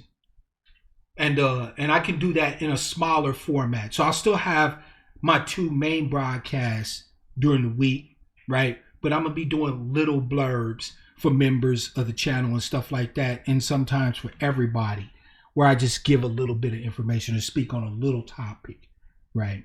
So I want to thank you for reminding me of that, because you're right. It does have to do with my health. Trust me, if I had more, you get more, right? But at any rate, the commercial banks were bought up by the investment banks. Now there's no difference between commercial banks and investment banks. And you know what happened then, fam? I'll tell you what happened. The dot-com bubble burst in 1999.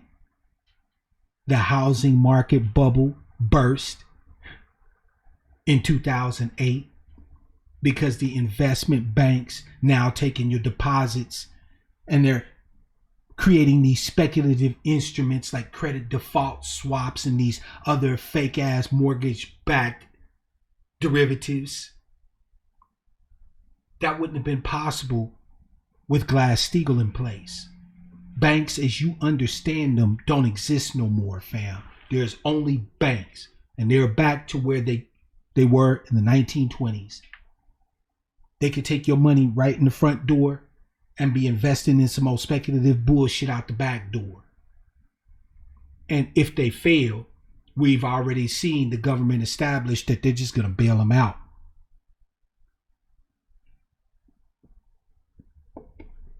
They'll tell the Fed to make the money printing machines go brrrr. Fam, do me a favor. Pop a 1 in the chat, because I'm going to open up the lines here shortly. Pop a 1 in the chat if you know how much money the banks received under the TARP program under Barack Obama's administration. If you got a guess. Matter of fact, don't pop a 1 in there.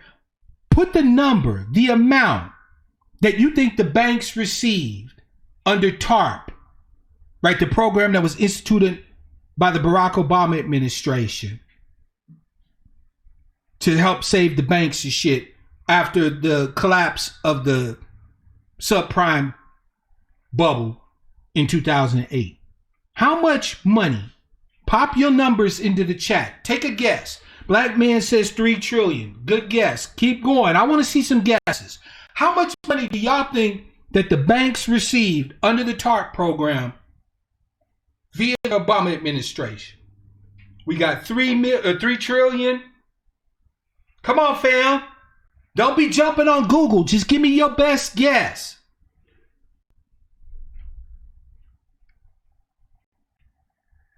Sister Alma says 6 trillion. Okay. Any more guesses? Come on, fam. Richard said 12. Okay. Honor said Obama broke them hoes off. Yes, he did. And don't worry, I'm going to tell you how much them hoes got broke off. Strong Flower says 8. Okay, got you. Monty Low Body said 1 trillion. All right, cool. Fam, Barack Obama under the TARP program gave the banks $7 trillion. $7 trillion with a T dollars.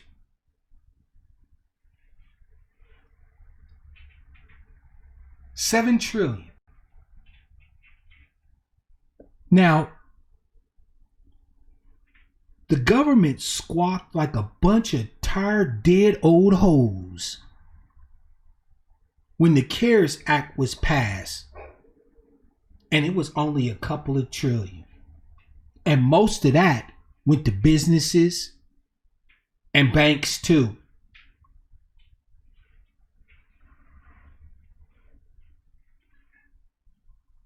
They told you that they couldn't give you extra unemployment benefits for too long because you've become a bunch of lazy, shiftless motherfuckers that won't work. And they only passed like $2.5 trillion on the top. They gave the banks $7 trillion. Fam, let me tell you something.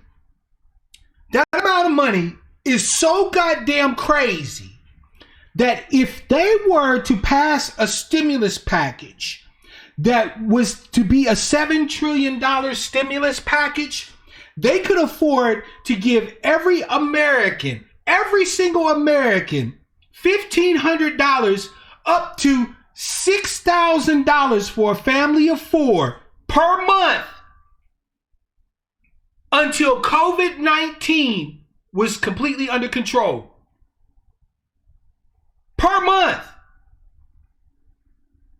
On top of that, they could add in an additional $1,000 per month for rent assistance, mortgage assistance. But here's where I'm really gonna fuck with your head. Under modern monetary theory, which if you haven't read about MMT, I would recommend that you do so. Under modern monetary theory, the government could pay us our reparations right now, and it wouldn't hurt nothing.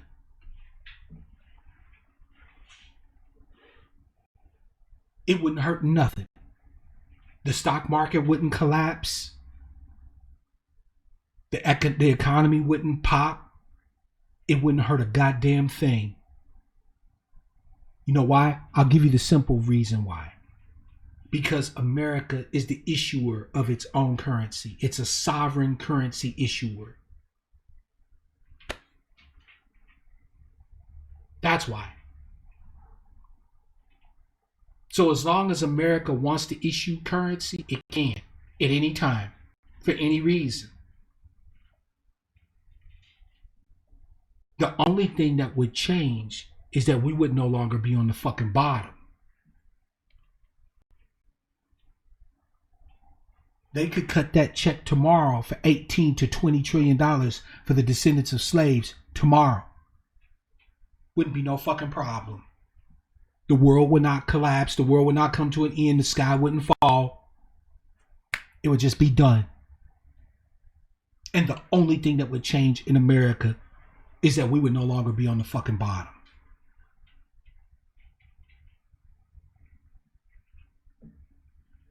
That's real talk. That's real talk.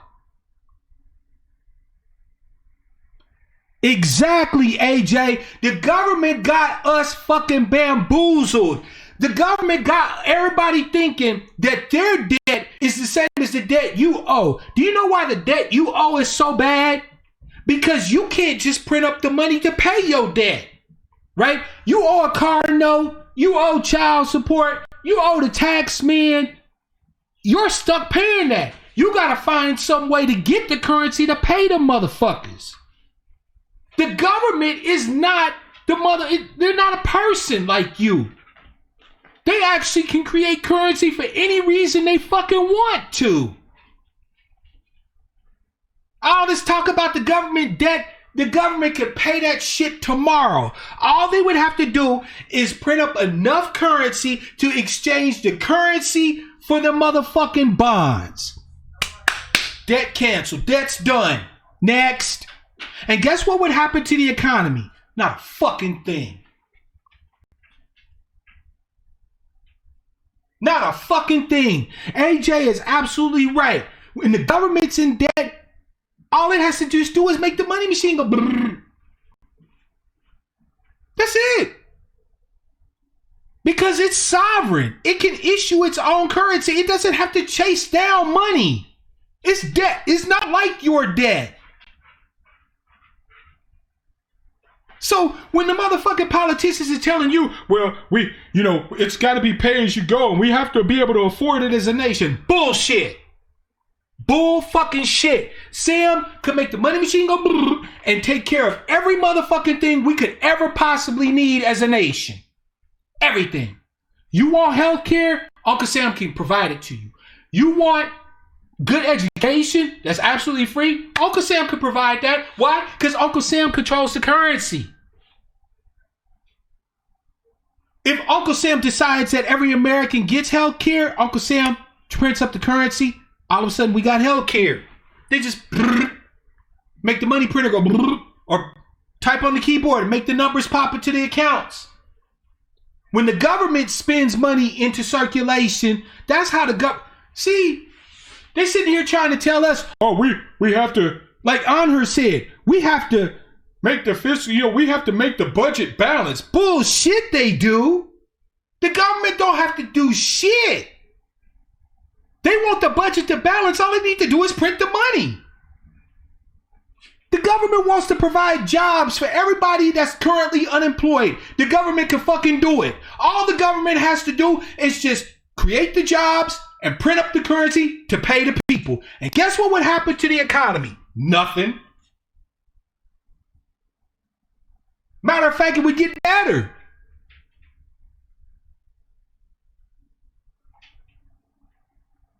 America could have full employment tomorrow.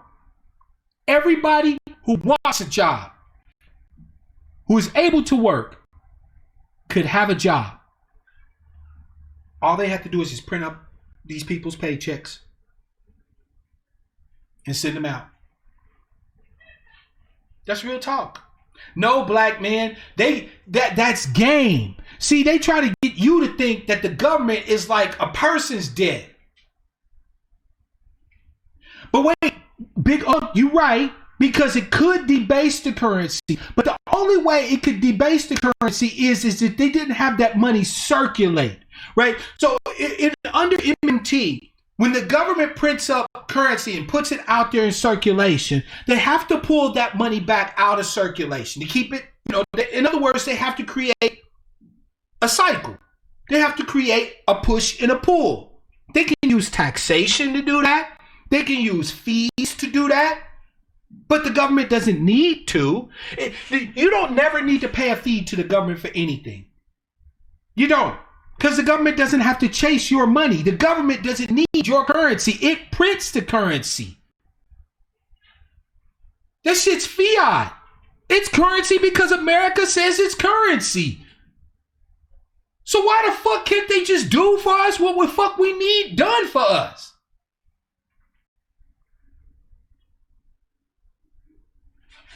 Right now, they're debasing the goddamn currency and the people aren't getting any benefit of it.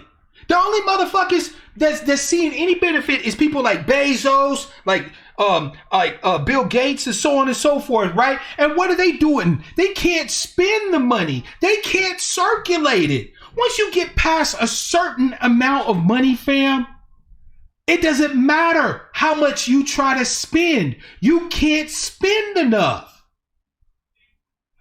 Let me give you a little bit of perspective, fam. If you were a billionaire, I mean, you just literally had $1 billion. Okay?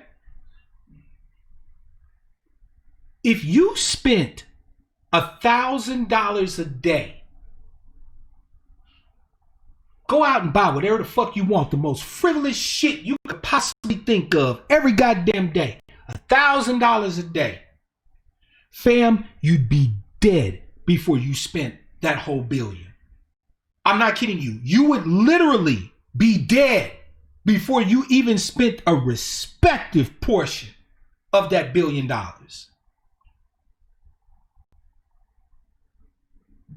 And Jeff Bezos is worth, what, almost 200 of those? Jeff Bezos, there's not enough shit that Jeff Bezos could buy to circulate all the money he's holding on to.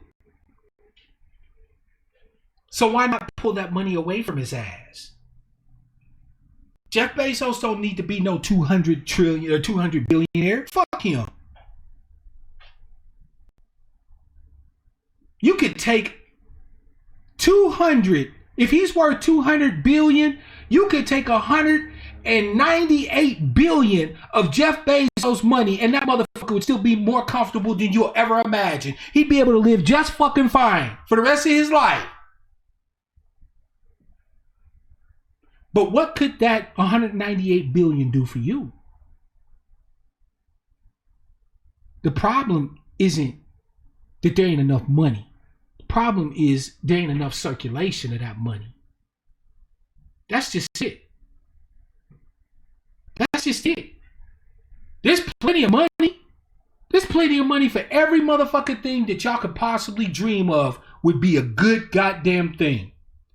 Healthcare, education, safe schools, safe neighborhoods, jobs for everybody. There's plenty enough money. And if there ain't enough, the government can just print up more. There's plenty enough money. The problem is that there's not enough circulation. The oligarchs are holding on to the motherfucking money. They sitting on that shit.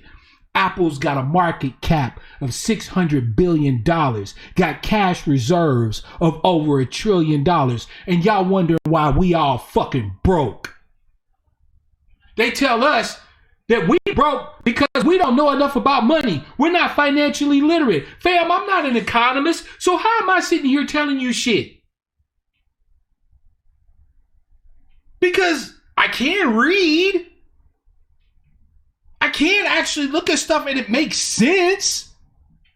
I'm not financially illiterate. I don't have no motherfucking money. Give me the resources I need and you don't have to worry about my fucking financial literacy. Give my people our due and you don't have to worry about what we know about money or what we don't.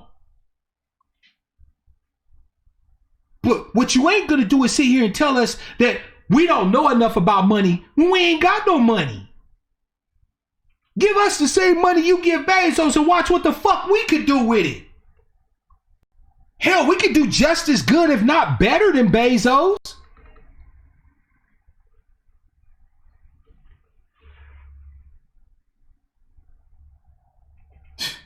Financial literacy. You right as fuck, AJ. Boyce Watkins is a whole goddamn joke. Fam, who knows money better than people that have to take and make 15 cents work like $1?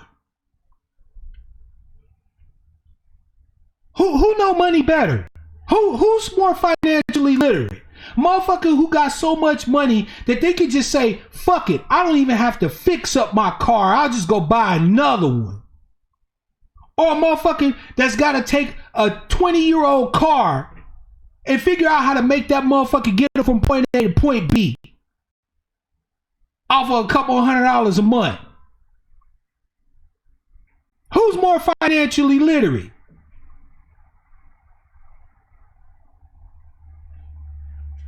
But they want to tell you, you niggas just don't know enough about, you need to fuck with Bitcoin. You need to fuck with this and fuck with this financial instrument and that financial instrument. No, you don't.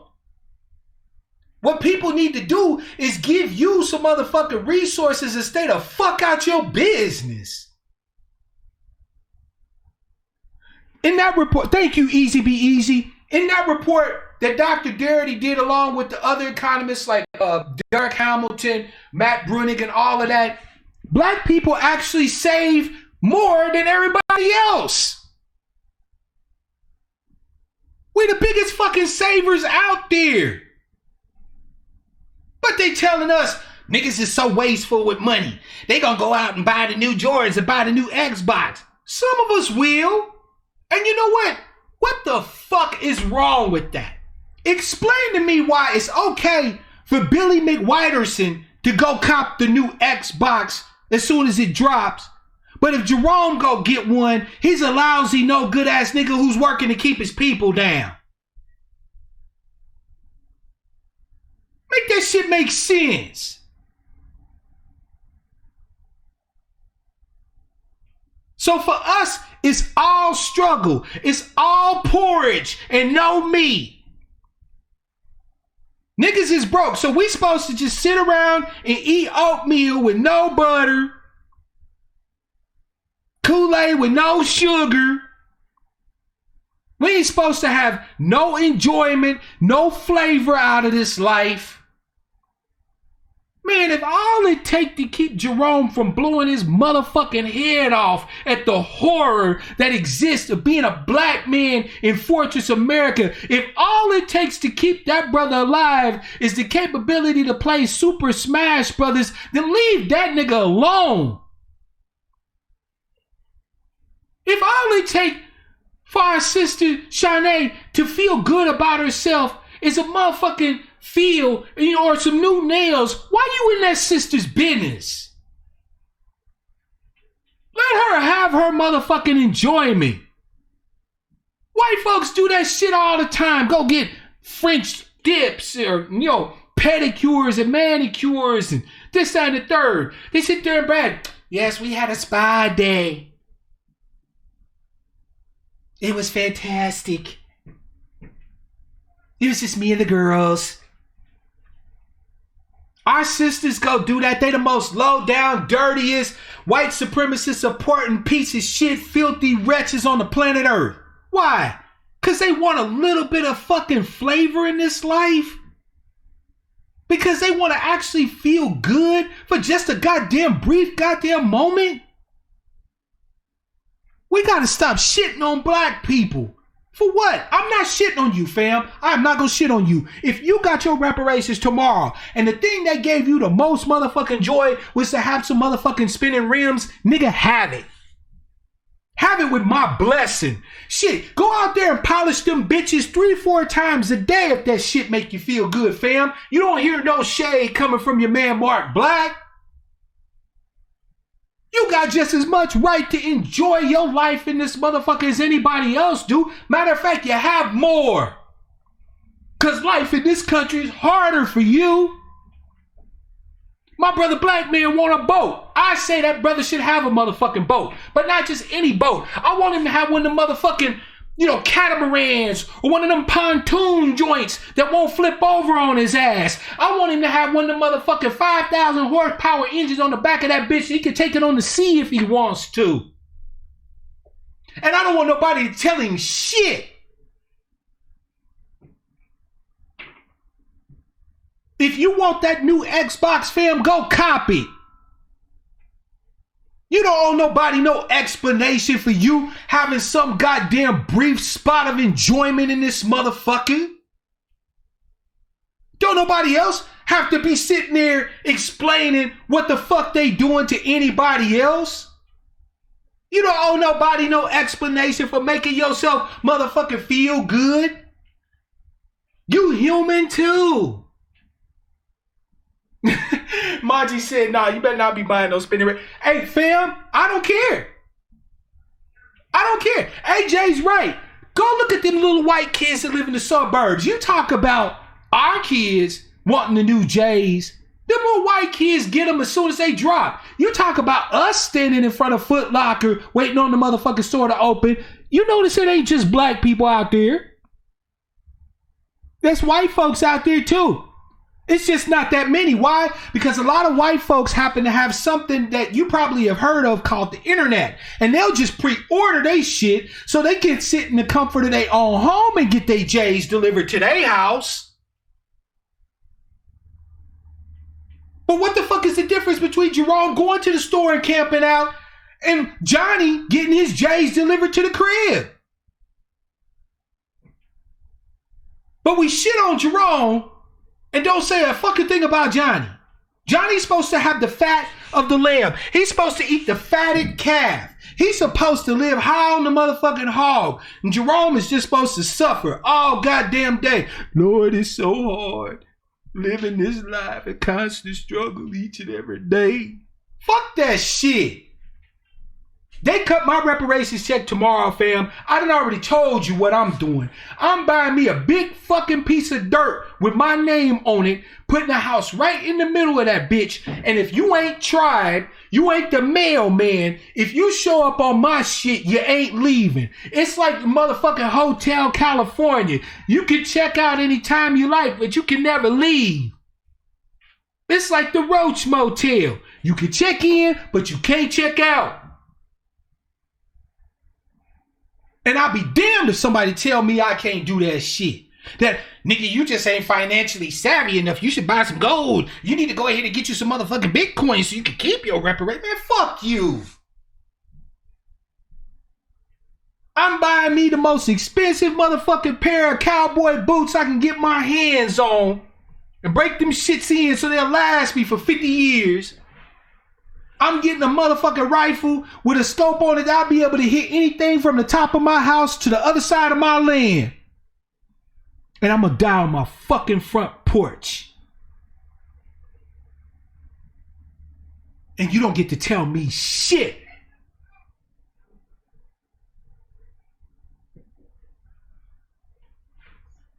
Fam, if that don't get you juiced up for this fight, I don't know what will. Dream fucking big. Dream big. And better yet, fam, encourage other black people to dream big. Stop killing niggas' dreams just because it's something you think that he shouldn't have.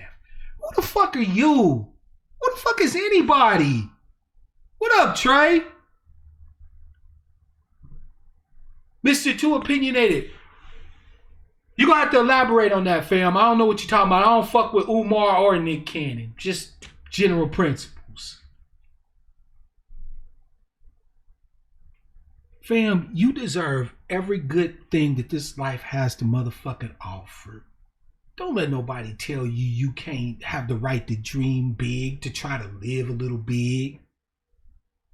Sure, is getting the Xbox necessarily the best use of your limited resources? No. But nobody else in America gives a fuck about that when they decide to go and make a purchase on some shit.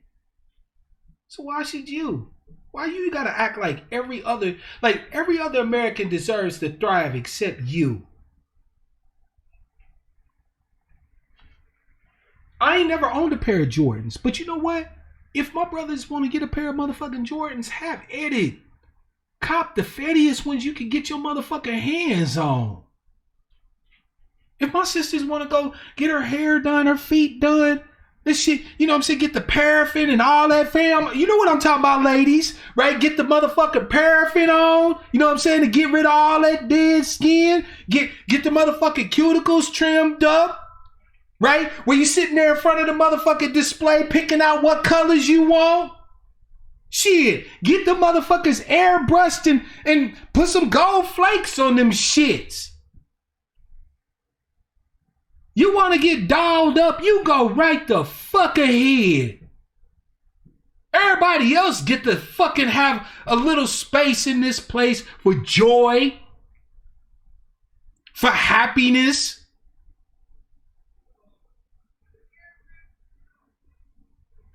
Shit. Fam, I'm opening up the lines. Let's talk. We talked about a lot of different topics. Here's the new number. 360-602-2667 is the number. By the way, shout out again to Sister Taj. This number is with Google Voice. We're going to see how well this works. I believe it's going to work fine. At least it won't crash OBS. Hey, on her, you know what, fam? When we get our due, if you want to bounce, fam, go with my blessing. I won't be mad at you. Now, I do have my own opinions about whether or not you should go back to Africa without the means to be able to defend you and yours. That's a whole nother broadcast. Because I put it like this. I don't have no problem with moving to Africa as black people, but I'm not going back to Africa with my hand out, with my hat in hand. Fuck no. I go back to Africa. I'm going back to Africa to make sure that motherfucker ain't gonna never be oppressed by white folks ever again. And if that means I gotta take it over, oh well. They can call me a colonizer. I don't give a fuck. Africa got all the resources, all the diamonds, all the gold, all the coltan, all the cobalt, all the rare earth minerals, all the oil. and they just rolling over and getting bent over by the Chinese, getting bent over by the motherfucker. Hell no. Shit, fucking with me. I've been fucked around and talked to the United States government and be like, hey, make a deal with me. Put me and my people over there in Africa. Give us arms. Let us take care of the Chinese for you. You ain't got to worry about the motherfuckers taking over while we over there. Give us fighter jets. Give us M1 Abrams tanks. Give us M16s. Arm us. We'll deal with all that Boko Haram shit. We'll deal with all the motherfucking ethnic squabbles and all this and that and the third. We'll take care of all that shit. Because Africans be talking all that bullshit, talking about we don't know where the fuck we come from. They dare where we come from and don't know shit. You getting ran through like diarrhea through a duck by the Chinese. You got the nerve to talk shit to me. Now, if I go to Africa, I'm going there to take over. I don't want to hear no goddamn discussion. You can call me whatever the fuck. You can call me a Kata. You can call me a Bruni. I don't give a fuck. Call me whatever the hell you want. Because I'm not putting up with no ethnic strife between the Hutus and the Tutsis. I'm not putting up with no ethnic strife between the motherfucking Nigerians and the South Africans. I show up on the continent. I'm squashing all that shit. I don't give a fuck if you speak French. I don't give a fuck if you speak English. I don't give a fuck if you speak Twi or Xhosa, Bantu, or whatever the case may be. We gonna figure that shit out. That's, you know what, Alma, I really think that's why they go so hard in on us here in especially in the United States. Because we be fighting these white motherfuckers in the heart of their own shit. We go back to Africa collectively, en masse. We're not going over there acting like no hoes. We're not gonna let the Chinese just run up on us, throwing us up out our neighborhoods, smacking up our people at work and shit like that. I saw a motherfucking a restaurant in Kenya. This employee, the goddamn Chinese owner was literally, fam, whipping their black asses. Literally.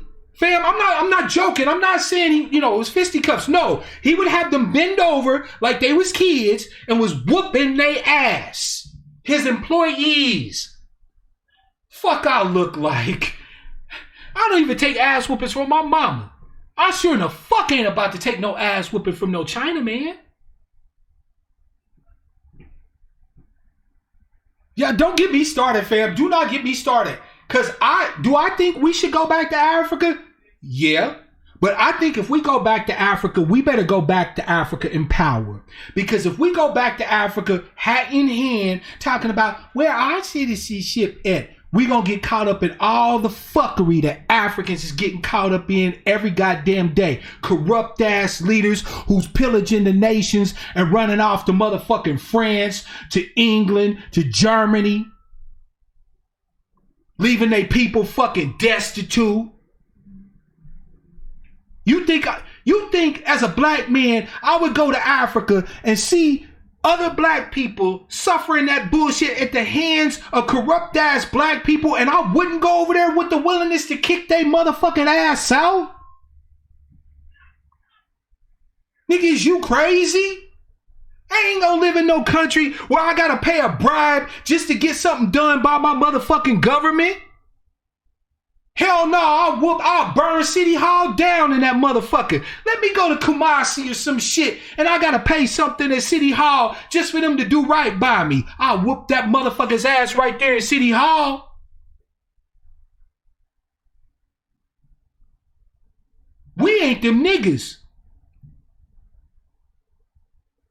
We go back to Africa, shit can't operate the same way it operate no more. That's really why I think Africans ain't really fucking with us like that. I'm with AJ.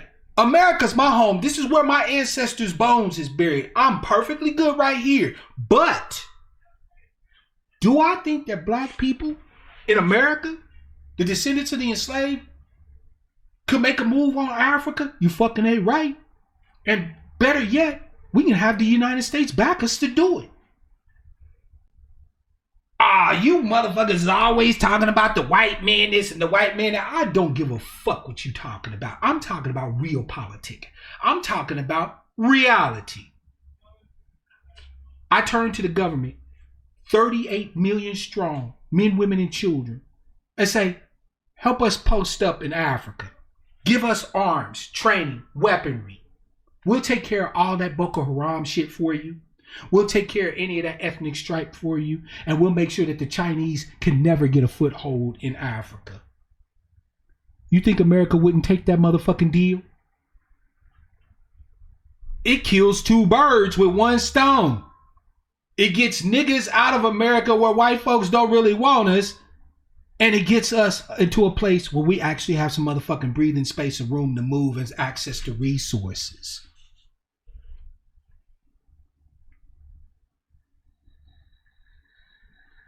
If you're talking about going back to Africa right now and you're not talking about changing their laws to get rid of their corrupt ass leaders, being able to arm and defend your motherfucking self, you're not talking to me. You're not talking to me. That don't even make no motherfucking sense.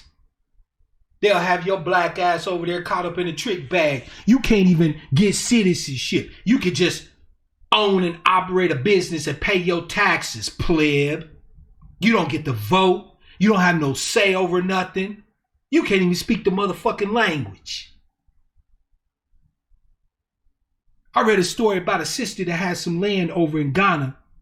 Motherfuckers got jealous that she had some land and killed her and her sister. And all they wanted to do was just be in the motherland. All they wanted to do was just be there. They didn't ask Ghana for nothing except a place to stand under the sun and to be able to mind their own motherfucking business. And that wasn't enough for these jealous ass Africans, fam.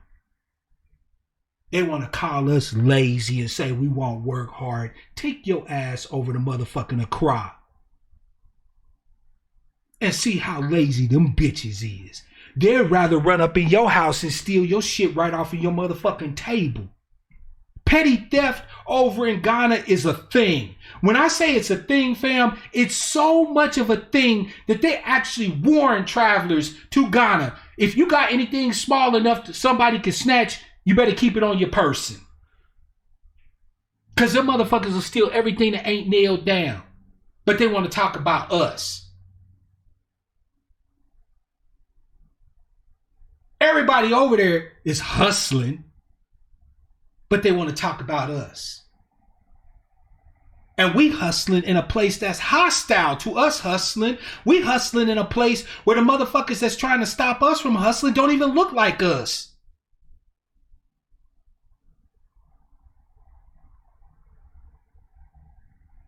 Nah. I go to Africa, I'm coming in power, or I'm not coming.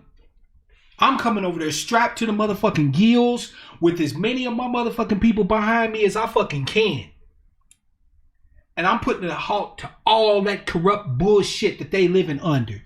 You see, fam, I don't know if you've seen it on social media, but there's a group called SARS. It's a special police force in Ethiopia. Or not Ethiopia, I'm sorry, in Nigeria. That's been brutalizing their own fucking citizens. And you got these foreigners talking about, look at how silent black people are about the police brutality we face there. But we a Carter though. Why the fuck should I sit there and big you up and try to fight for you when you come over here to my home and the first thing you do is hold yourself out as some special type of Negro that white folks ain't got to worry about? You know, pets of Caucasians. But you want me to raise me and mine up to defend you and yours in your own homeland. You getting done like that by other black folk. And you ain't whooping they ass? Please.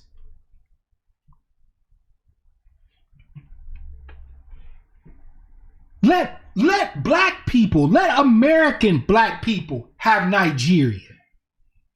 We would nationalize all the motherfucking oil. So then when we sold oil, no matter how many barrels of oil we sold, every citizen would get a share of the proceeds. We get rid of that bullshit ass, corrupt ass government and make housing for people, education for people. Your religion is your personal business. If you Muslim, you Muslim. If you Christian, you Christian. Whatever. That's cool. The moment you pick up a gun and try to make anybody else your religion, your ass is getting bombed the fuck out of existence. We're not talking to you. We're not negotiating with you because Americans don't negotiate with terrorists. We killed them. We ain't trying to have discussions to understand the thought process behind Boko Haram. Fuck them.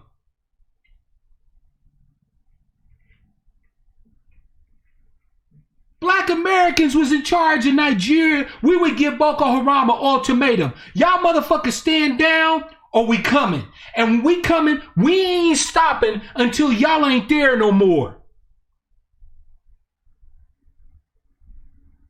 Now you can go home and pray your prayers at the mosque, give your charity, mind your business, or we could get into some gangster shit. You make the choice. We ain't gonna tolerate no Boko Haram shit. Kidnapping girls and burning down schools with blue boys in it and shit. Fuck I look like.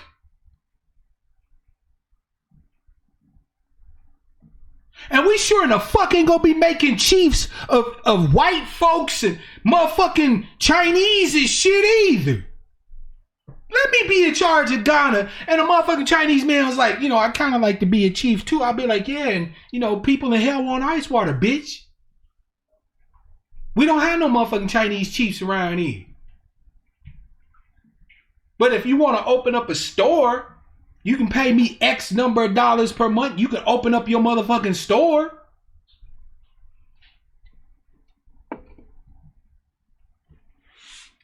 Fam, truth be told, I'm just talking out my ass because they don't want real niggas in Africa. I'm just saying, they don't want us niggas in Africa. Because we'd squash all that bullshit. We would squash all of that.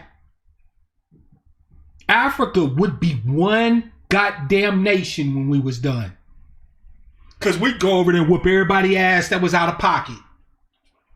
And you could call us whatever you fuck you want to call us. They called the Liberians colonizers and shit. Oh well.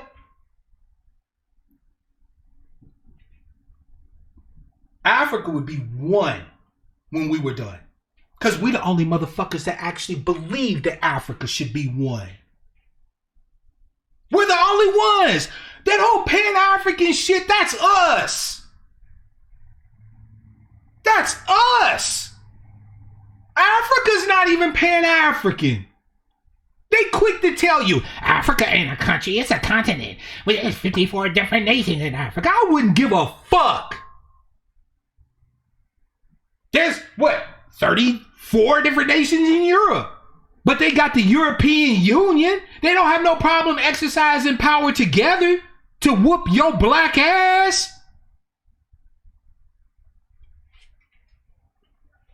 If Africa ain't a country now, when we got through with it, Africa would be. You'd be able to go anywhere in that motherfucker without a passport. And sure, represent your country. If you Congolese, be Congolese. Ain't no shade in that.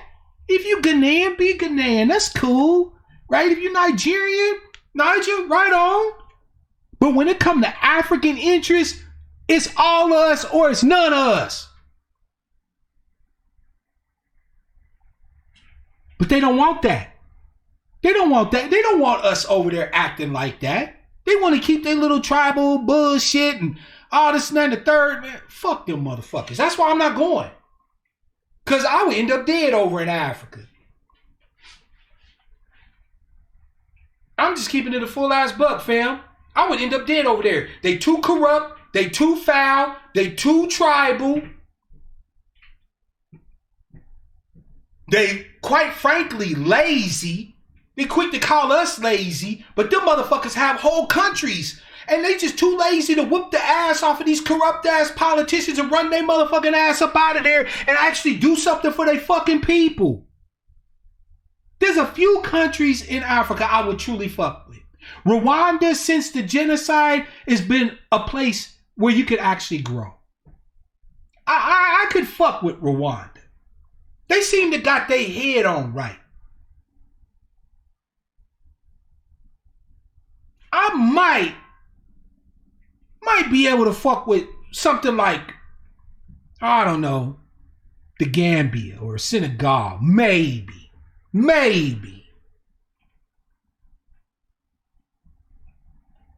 Tanzania. Maybe. Rest of that motherfucker, nope. I'd be dead. I've been and went over there and shot the shit out of a whole bunch of motherfuckers. That's facts. Nah, man, Ethiopia is about to go through some shit. Do yourself a favor, Easy Be Easy. Look up Shashamane. There's been ethnic strife over there with the Amoro people and their Amharic speaking peoples and shit like that. Yeah. There's been tribal shit going on over there in Ethiopia. Them motherfuckers over there killing up each other and shit. They running out of land and all. Boy, Easy Beasy, you ain't lying. Rwanda do got some badass females. Them some pretty sisters in Rwanda. I ain't gonna lie. All that chocolate in one place. Good Lord. But fam, nah. If you want to go back to Africa, shit, go with my blessing, fam. But if you're not talking about going back there in power, don't waste your time. Thank you, Big Unc, the Oromo people. And they over there, matter of fact, an elder in the Rasta community over there in Shashamane got killed by some Oromo people. They over there threatening, because even though the land was given to the Rastas by Haile Selassie, right? His Imperial Majesty Haile Selassie, he gave them a land grant of like 500 just big chunk of land in Shashamane. He never like actually made it legit before he was, deposed and all, right? So now the people in the area are looking at the land that the Rastas got and they eyeballing it. So they trying to run the motherfucking Rastas up off the land.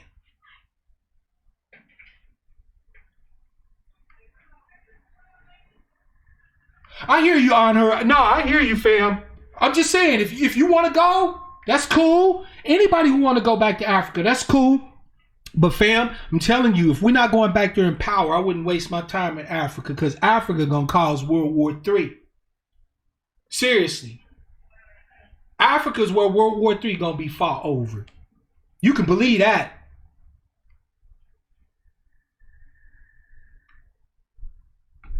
You got Chinese over there indoctrinating little kids and shit. Man, motherfuckers got the little black kids over there learning Mandarin and all. They gonna use Africa as a fucking pawn against the United States. And Africa gonna get its ass kicked anyway. Meanwhile, the Chinese gonna be hoovering up whatever they can hoover the fuck up out of Africa. And it's gonna all be legal. Got a bitch. And we could save Africa, fam. We could save Africa. This is the thing. We need justice here. We need them to back us up here. Because if we can defeat white supremacy here, we can then turn our gaze to the rest of the motherfucking world where they facing bullshit from these white folks. That's real talk. Like, how is it so hard for Africans and other diaspora and black people to understand that America's the linchpin of global white supremacy? It's the motherfucking, it's that little pin that holds the whole machine together. We defeat it here, it's going to fall everywhere else. You feel me, fam? Our fight's here in the belly of the beast. We not chopping off the head of the Hydra. We killing this motherfucker from the inside out. And they can either back our play or get steamrolled when we victorious. And that's just the way it is. Because I guarantee you, once we handle it here, we'll eventually make our way to Africa. Our ultimate fate as people that look like this is tied to some extent to Africa. It is what it is. You can hate that. You can like it. I don't care. But the fact is, ultimately, we're going to make it to Africa. But we got to beat these motherfuckers here, fam. We gotta get justice here. If we make justice happen in America, the most unjust nation on the motherfucking planet Earth by far. Thank you, Honor. Africa owe us reparations so we can see. Look, Africa owe us reparations. America owe us reparations. So if Africa go ahead and pay their cut, that'll fund us enough to be able to get our justice due here, to take down white supremacy here. We defeat white supremacy in America. That's it. It's a wrap. It's done. Europe is tired. Europe would just rather sit there and eat their motherfucking Gruyere and drink their wine and be like, I'm glad we ain't America. They through trying to fuck with Africa.